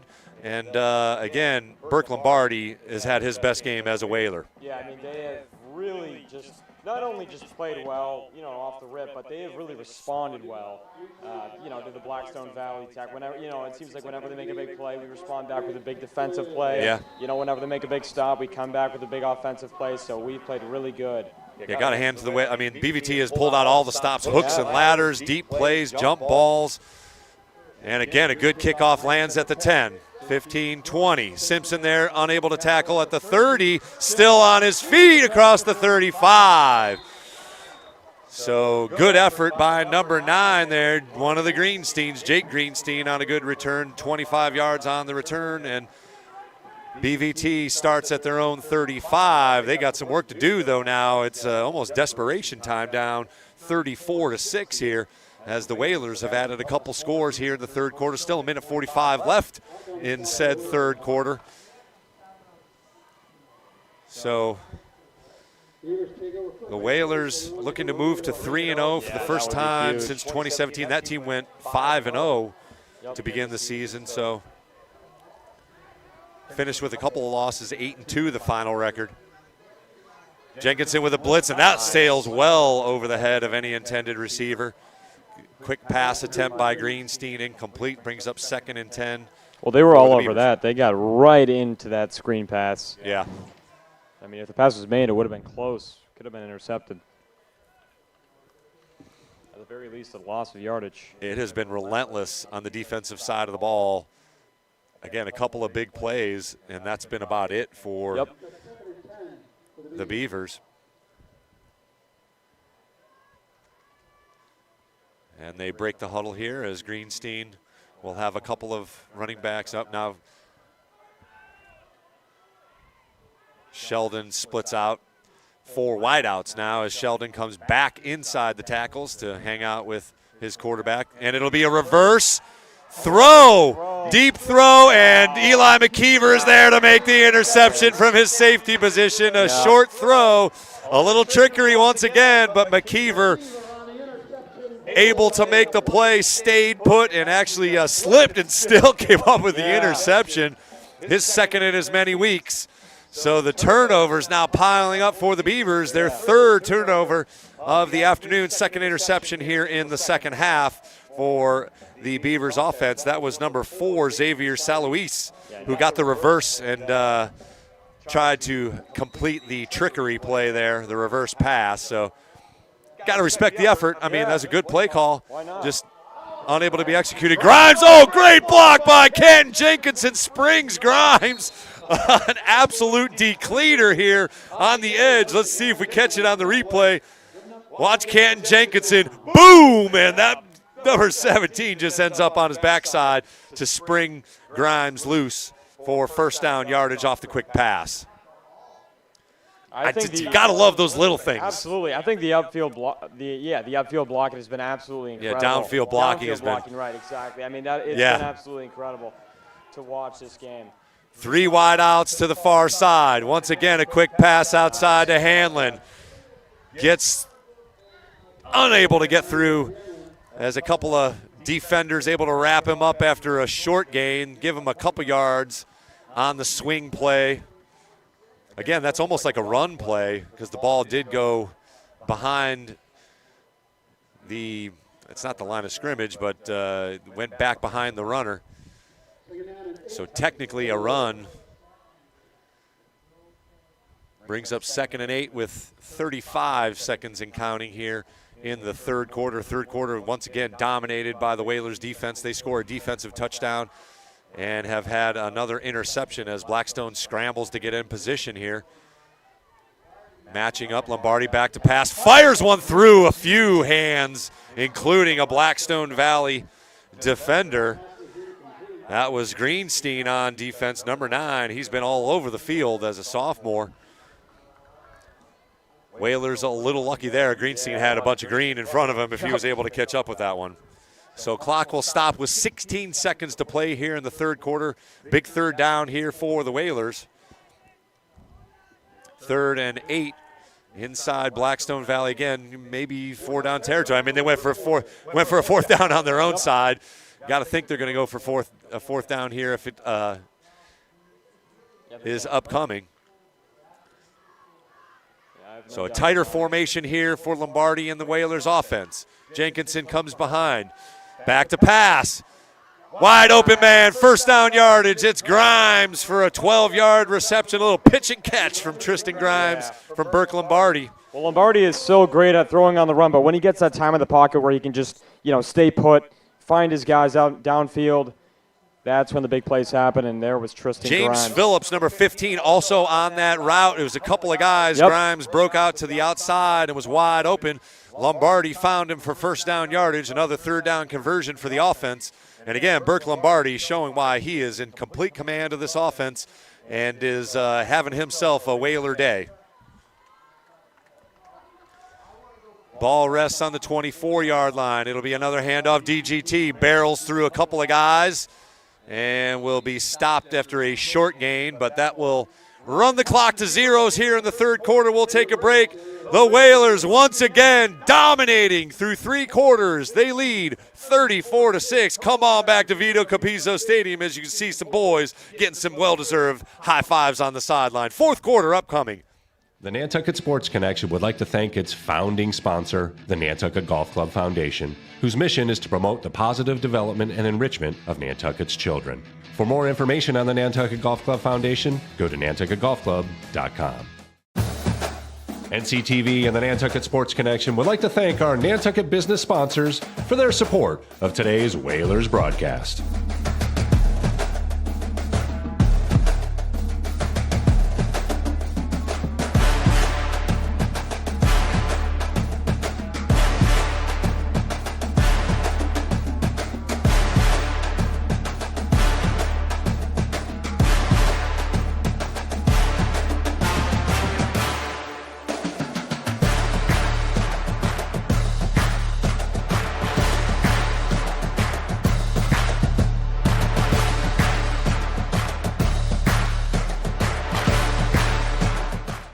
Underwriting support for this Whalers football broadcast on the NSE provided in part by Nantucket Bank and Rockland Trust, providing financial education and resources to local communities for over a century. Rockland Trust Bank, where each relationship matters.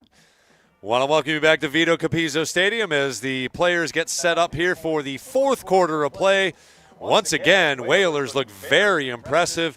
Comes down to defense, but I'll tell you what, Burke Lombardi's having himself his best day as a Whaler quarterback. Yeah, he sure is. He's been finding his receivers, feeling confident. Here he goes again. A bit of a broken play there, I think, but wisely Lombardi tosses it out of bounds for an incomplete pass and made sure he got outside the tackles there. That was one that we haven't seen yet. Right. We haven't seen a mistake on offense. Yeah, really. I mean, even when, again, there's a busted play, maybe no one's open. I mean, he's not going to force anything. He's just going to throw it away, live another down, and he's really made some smart decisions here in this one. Absolutely. So 3rd down and 8 for the Whalers. Offense. Ball rests on the Blackstone Valley side of things at the 23-yard line. So, again, inside Clark's range for sure.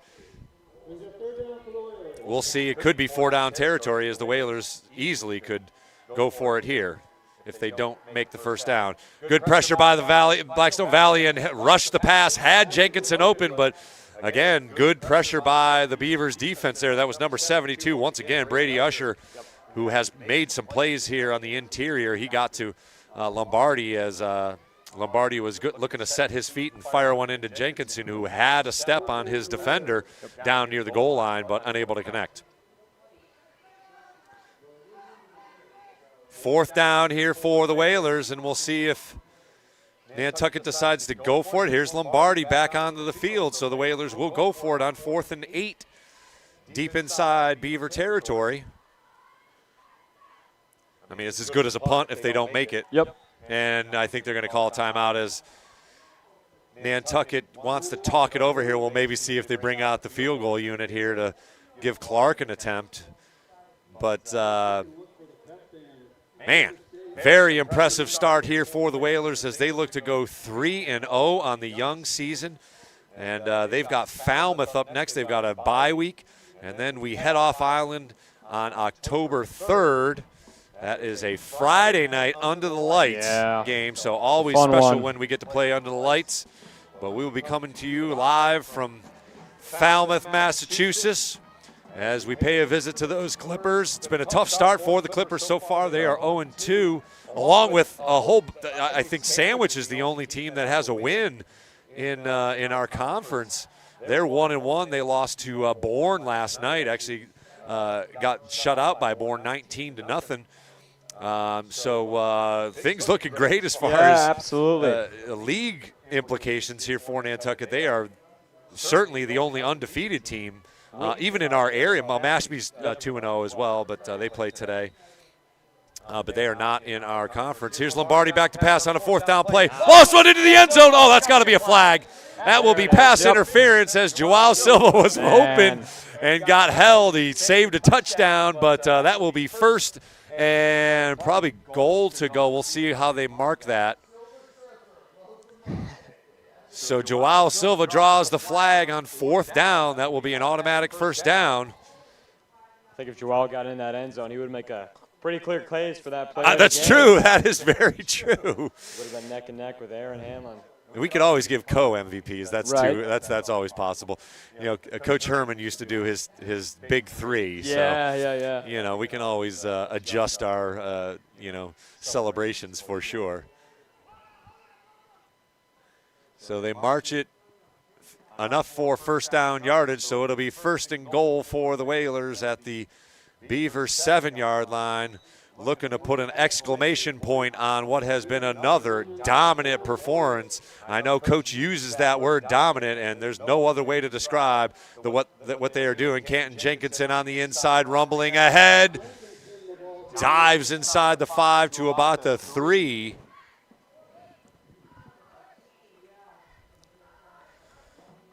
So 2nd and goal. They mark him down at the 5. As the clock continues to run.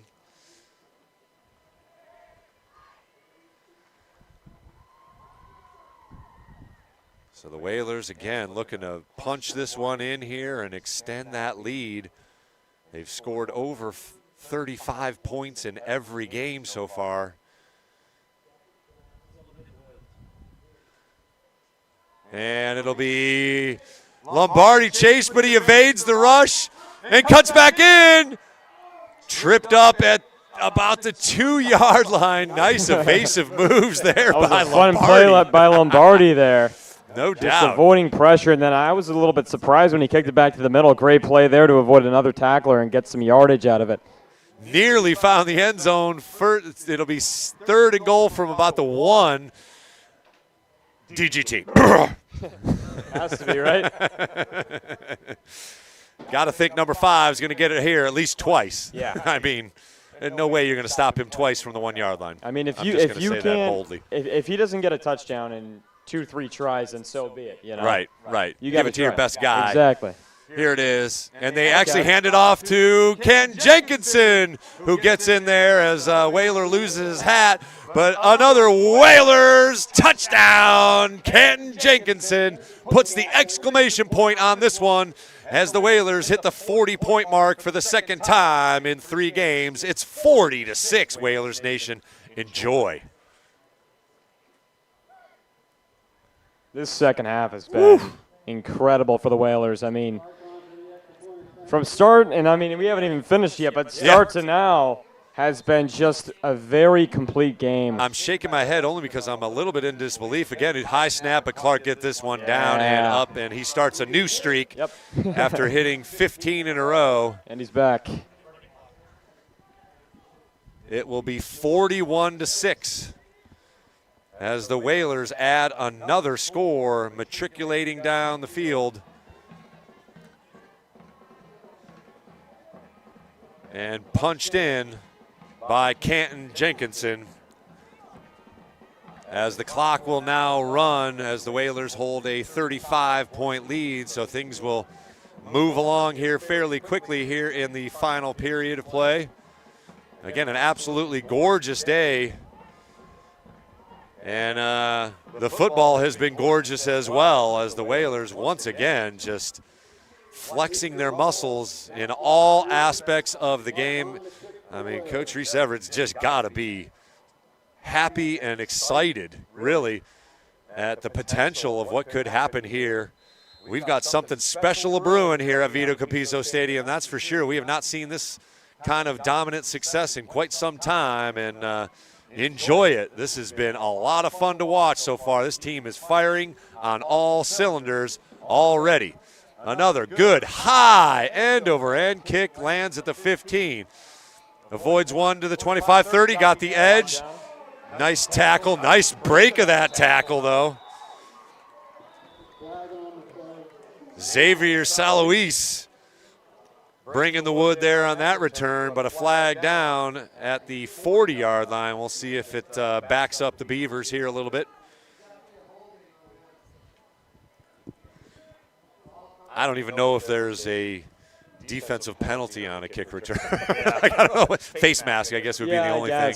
And in the NFL now, you can there's a weird kickoff rule. Some blocking thing, some tackle thing. Stay behind. I don't know. You gotta. There's something weird going on there, but not high school football. So holding on, the Beavers marches the ball back 10 yards to the 30-yard line. That is where Greenstein and the offense will take over. But it has gotten lopsided here as far as the score fairly quickly after the pick six. A quick touchdown and then another touchdown off another interception. And the Whalers are just looking to come after the quarterback. They blitz on the rundown, and a good gain on first down for about 5 yards. Sheldon has been pretty good here as number 59 comes up a little hurt there. That's Nick Yates holding his arm. Maybe just got like a face mask to it or something. We'll hope he's okay. Yeah, hopefully. But again, one of those things that Coach Evers said, some guy goes, we got another guy. We just have another guy. They got numbers, so they're able to plug in another player here, and 2nd and 5 for the Beavers. Little handoff. Again, the Whalers are going to give them this all day. So a good gain for Sheldon for first down yardage. He gets about 8. Again, clock continuing to run, already under 6:45 left in the game as the Whalers will move to 3-0. Bring those Clippers on, baby. Yeah. And I think it's going to be a great game. I know Falmouth kind of has, a little bit of a slow start, but Yep. never count them out. I mean, It's they're a always a Division tough V game, team, yeah. big Always- school, so Always a good game. on the road, but I'm confident in this Whalers football team. They have not shown a weak spot as of yet. I formation. Another handoff. Nothing doing on that one. Jenkinson amongst a couple others. Number 28, David Estevez Garcia, another junior. Again, this just affords the Whalers the chance to rotate some younger players in here, get them game time experience. You just can't fake that in practice, I should say, and it just breeds that culture. You know what I mean? And allows the freedom to substitute without worrying about changing the outcome of the game. Yeah, and you can usually get a situation like that maybe 1 or 2 times, Right. but to get it 3 times, Three in times a row, yeah. That's impressive. awesome. Here's a pass by Greenstein, looking, firing, and Nice. nearly intercepted, broken up by Jake Clark, who's playing some defensive back as well as playing, of course, the place kicking role in a very good way, I might add. Able to break that pass up. That pass a little behind the receiver, but certainly catchable if Clark doesn't break it up. Yep. Brings up 3rd down as the clock continues to run, nearing 5 minutes to play here. And obviously the Beavers will have to go for it, or most likely go for it, despite the lopsided score, or maybe because of the lopsided score.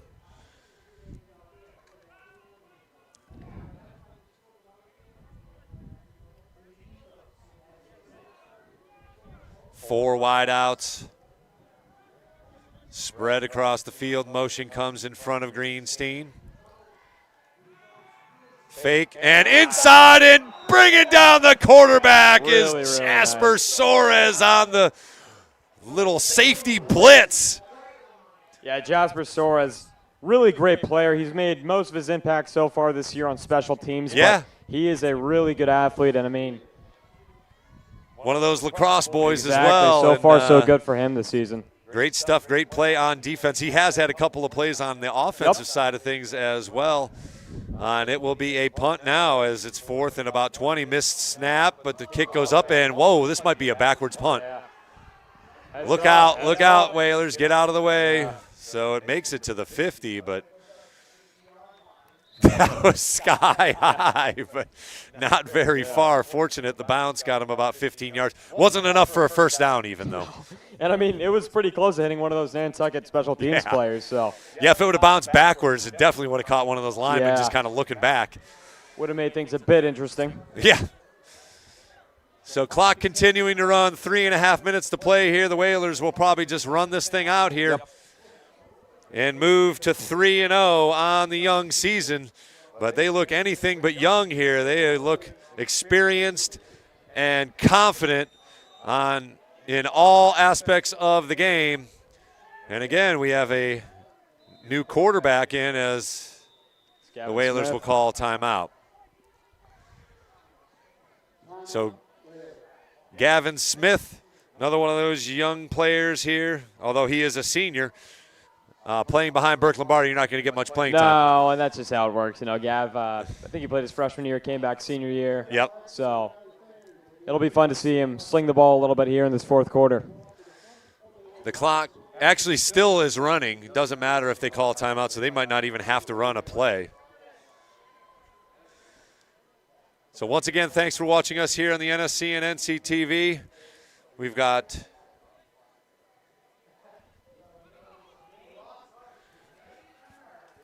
we're going to have to pick a player of the game here, Colby. Who do you got for today? I mean, I think it's got to be Arann Hanlon. Arann Hanlon? I think Joao Silva played an absolutely amazing game, so not to take away from him, but Arann Hanlon got everything started. I mean, he drove down the field with some really big plays. Even though he didn't get in the end zone, made such a big impact. And how about his defensive impact, his blocking? Everything was going right for Hanlon. He is always ever present. Jasper Soares rumbling and bumbling, spinning out of a tackle. I'm going to go with Burke Lombardi. He had a career day for the Whalers, threw for 3 touchdowns. We're going to try and grab him after the end of the game here and see if we can get a mic in front of him and see what we got here. Or we could grab Arann Hanlon. Either one. we'll set you loose down there and see who you can grab here before they do their huddle and post-game thing. But another big win for the Whalers here in convincing fashion. Again, this Blackstone Valley team is not a pushover team by any stretch. They will compete in the middle mass. That's got to be a horse collar,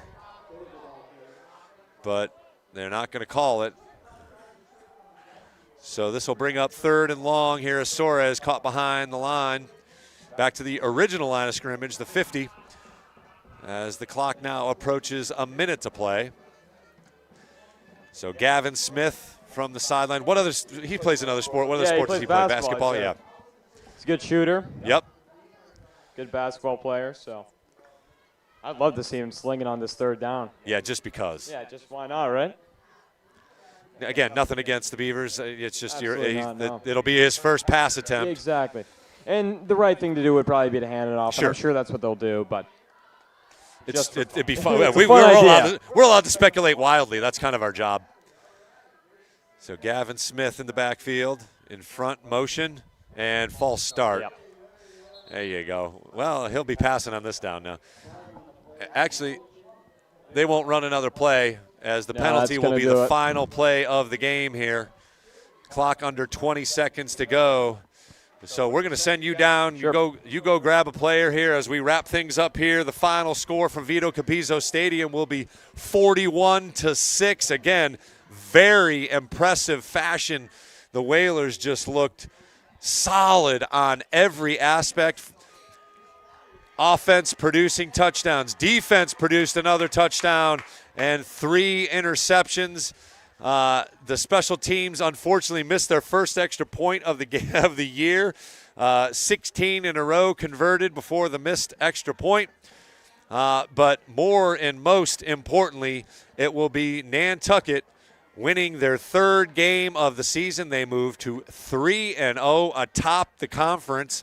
In fact, they will likely, in the first rankings here, got to be one of the top-ranked teams in their division. It has been absolute domination. 125-14, the point differential. I don't know who's got better than that, but, man, it is impressive, impressive, impressive so far for Nantucket. Congratulations to Coach Reese Everett and his entire staff and the entire Whalers football team and Whalers Nation in general, because it's been a while since we've been this excited about football. And success breeds success. So it has been a fun time here in Whalers sports history. We've been able to capture some great stuff. And looks like we've got some magic happening here at Vito Capizzo Stadium. We'll come back here in a moment and see if Colby can catch up with one of the players and have a quick chat. Looks like they're getting to their huddle already. So we'll be back here in a few minutes here on the Whalers victory here, 41-6, the final from Vito Capizzo Stadium. The Nantucket Sports Connection would like to thank its founding sponsor, the Nantucket Golf Club Foundation, whose mission is to promote the positive development and enrichment of Nantucket's children. For more information on the Nantucket Golf Club Foundation, go to nantucketgolfclub.com. NCTV and the Nantucket Sports Connection would like to thank our Nantucket business sponsors for their support of today's Whalers broadcast.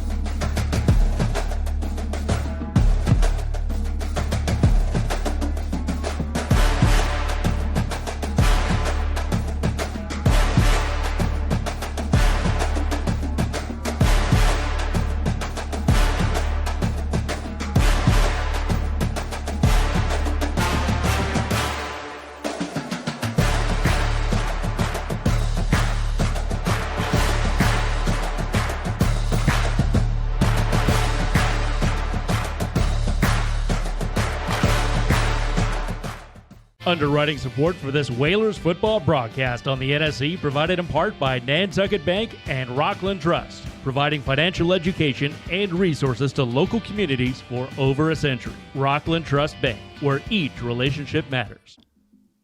Underwriting support for the NSC is brought to you in part by Myrick, the largest full-service law firm in Central Mass, also serving the Cape and Islands. Visit MyrickLaw.com to learn how Myrick can assist you with your legal needs. Support for the NSC provided in part by Highline Cruises, providing year-round high-speed service to Nantucket since 1996. For more info, visit HighlineCruises.com. In 1965, a group of dedicated Nantucket parents came together with one goal: to raise enough money to develop game film for the football team. The following season, the Whalers went undefeated. These parents became the very first class of the Nantucket Booster Club.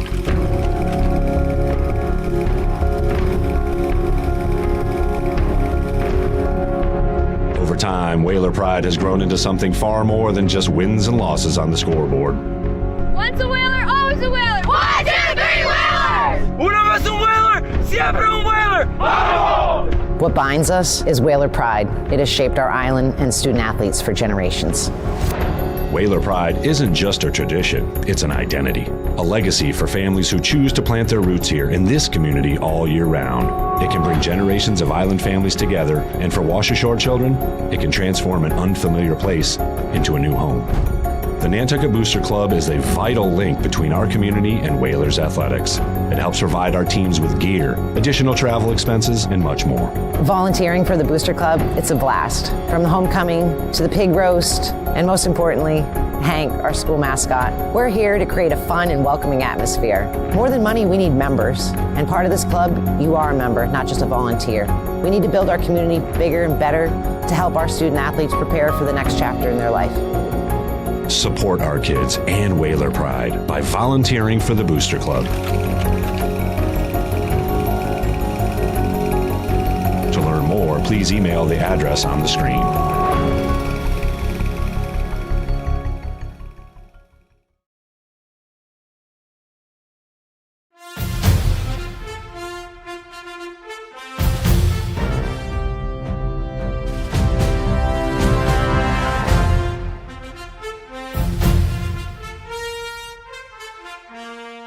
Good morning. It is the 4th of July. We are here in town. It is 9 a.m. And my name is Anna Popniklova. I will be your host today. Let's go talk to some people. What do you love about the 4th of July on Nantucket? It's just the best, right? I mean, it's awesome sun. Everybody's out. Everybody's happy. No road rage yet, right? It's all good. It's celebrating the best of Nantucket. Watching fish with my friends and going to a party and playing music on the beach. The water fight, we're so excited. We're lining up in a few minutes. We're going to be in the front row, and we're going to get soaked. We do it every year. We love it. I have bad news. What do you like to do on the 4th of July? Eat ice cream for lunch. Go to the beach and watch the fireworks. It's kind of like a tradition, like we go to Jack and Charlie's every year for the 4th of July to eat ice cream for lunch. What is your favorite 4th of July memory? We just left the reading of the Declaration of Independence, and that's one of my favorite things. It's very timely. And of course the water fight, you know, all the years that we've been able to do the water fight. Yeah, there's no water this year. What? We're in a drought. We're in a drought. Please, don't run your water. Do not get in a water fight. Just light things on fire this year. Okay, I'm not the best example for your kids. I have good morals to teach them, but as far as what I do for fun, every 4th of July, me and my buddies get a bunch of fireworks and we shoot them at each other. Favorite 4th of July memories fireworks when, back when I was younger, we used to do it on the beach in jetties, and you would go there instead of a blanket and lay down and look straight up at them. What do you like about the 4th of July? I like all the stuff happening and all the stands. Do you like fireworks? Yeah, I'm seeing them tonight.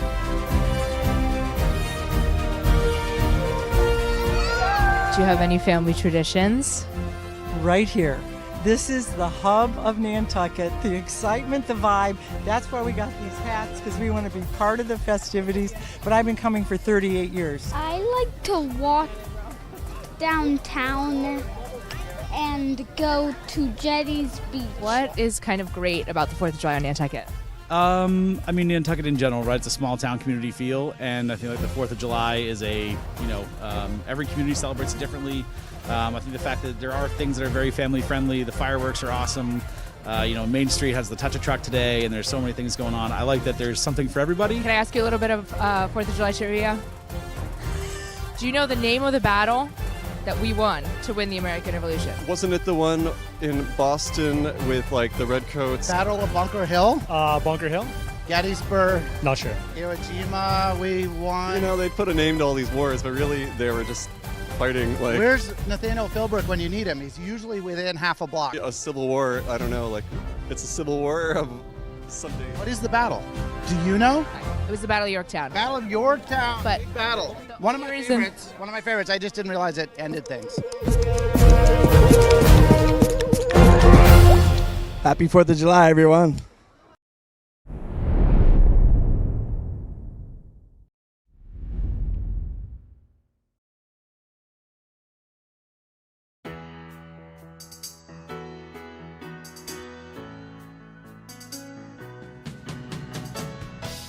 Nantucket Community Television. My name is Jackie Van Yon, and I am going to be hosting the 28th annual Boston Pops concert here on Nantucket Island. Come join me at Jetty's Beach, and we are going to interview some of the locals and see what they think about the Pops.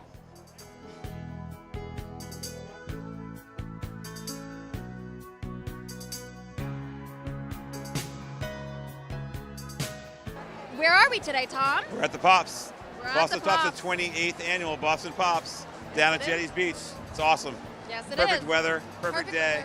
Going to be a perfect night. Drones, fireworks show, the whole deal. Now, are you excited for the Bruce Springsteen cover band? Yes, love Bruce Springsteen. One of my first concerts I ever went to was Bruce Springsteen back in D.C., Washington, D.C. How many years have you been coming to see the Boston Pops? This is my first time. Take care. Want to welcome you back to Vito Capizzo Stadium as you see the boys still getting their words of wisdom here after the game. But I want to go over a couple things before Colby grabs one of our players. Want to do a special NCTV NSC shout-out. Congratulations to our boy Sean Davis. He is not here today because he's getting married. That's right. Taking the plunge, joining the club. Congratulations to Sean Davis. Many, many, many years of happiness to you, buddy. Can't wait to get you back here behind the camera and hanging out with us. But I know you were off having a great time. And he will be back, actually, for September 24th because he's teaching an introduction to camera class here over at the studio. So, again, this is a free class. You can sign up multiple places on NCTV. You can talk to Merrill Mason, and you can check it out. He does a great job. If you would like to come join us here and get ready for, your trip to Sports Center. We've got you all trained up here for free here as a Nantucket Whaler student. So great job. And again, congratulations to Sean Davis on his nuptials, and looking forward to seeing you soon. As we can see Colby Lucas getting in position. He's got the quarterback, Burke Lombardi, with a chat here. Let's send it down to Colby on the field with our player of the game, my player of the game, Burke Lombardi. Killed your opponent, but this game was a pass game. How does it feel to have an offense that's versatile and can, beat your opponent in a lot of different ways? I mean, it feels good. Like, everyone on our team can do something different, and it just makes the defense, so hard to plan for us, Like, anybody can hit you at the right time. So we didn't have the best week of practice, but we put it all together today. Burke, you looked really poised in that pocket. We're really good at throwing on the run and just made the right plays at the right time. How do you have the confidence to make those throws and avoid maybe – a play that's not there? I mean, I just trust my coaches, the plays they're drawing up, the game plan. Obviously, my O-line's done a great job. My receivers getting open, so just trust the work and trust we've been doing this whole season. All right, a big game next week against Falmouth. What's the mindset going into that one? Just dominate our opponent. They're probably going to be the best team that we played all year. That's the mindset that we have.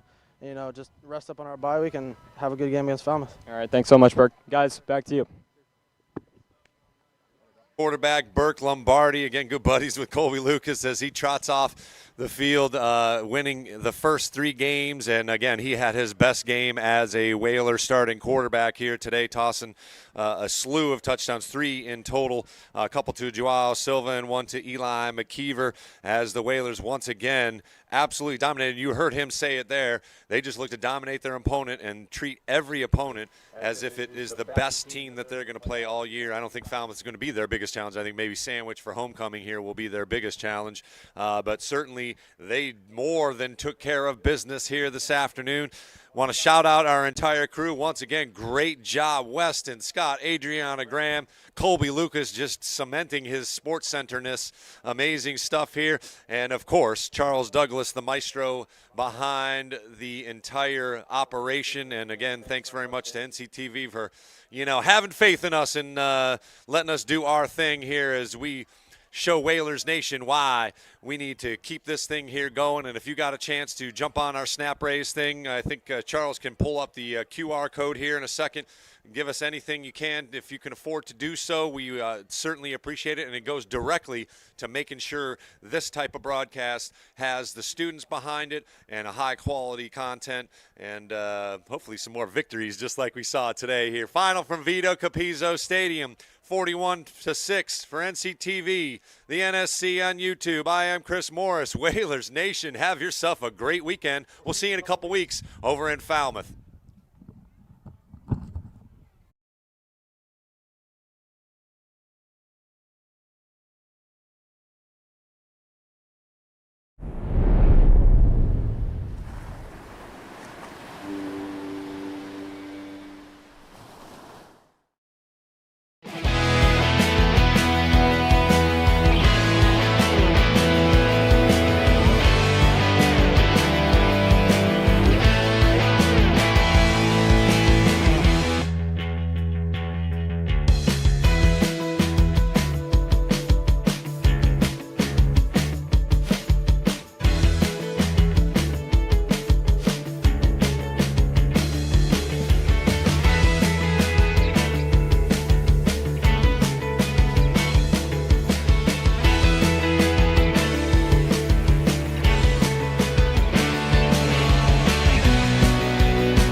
Bye.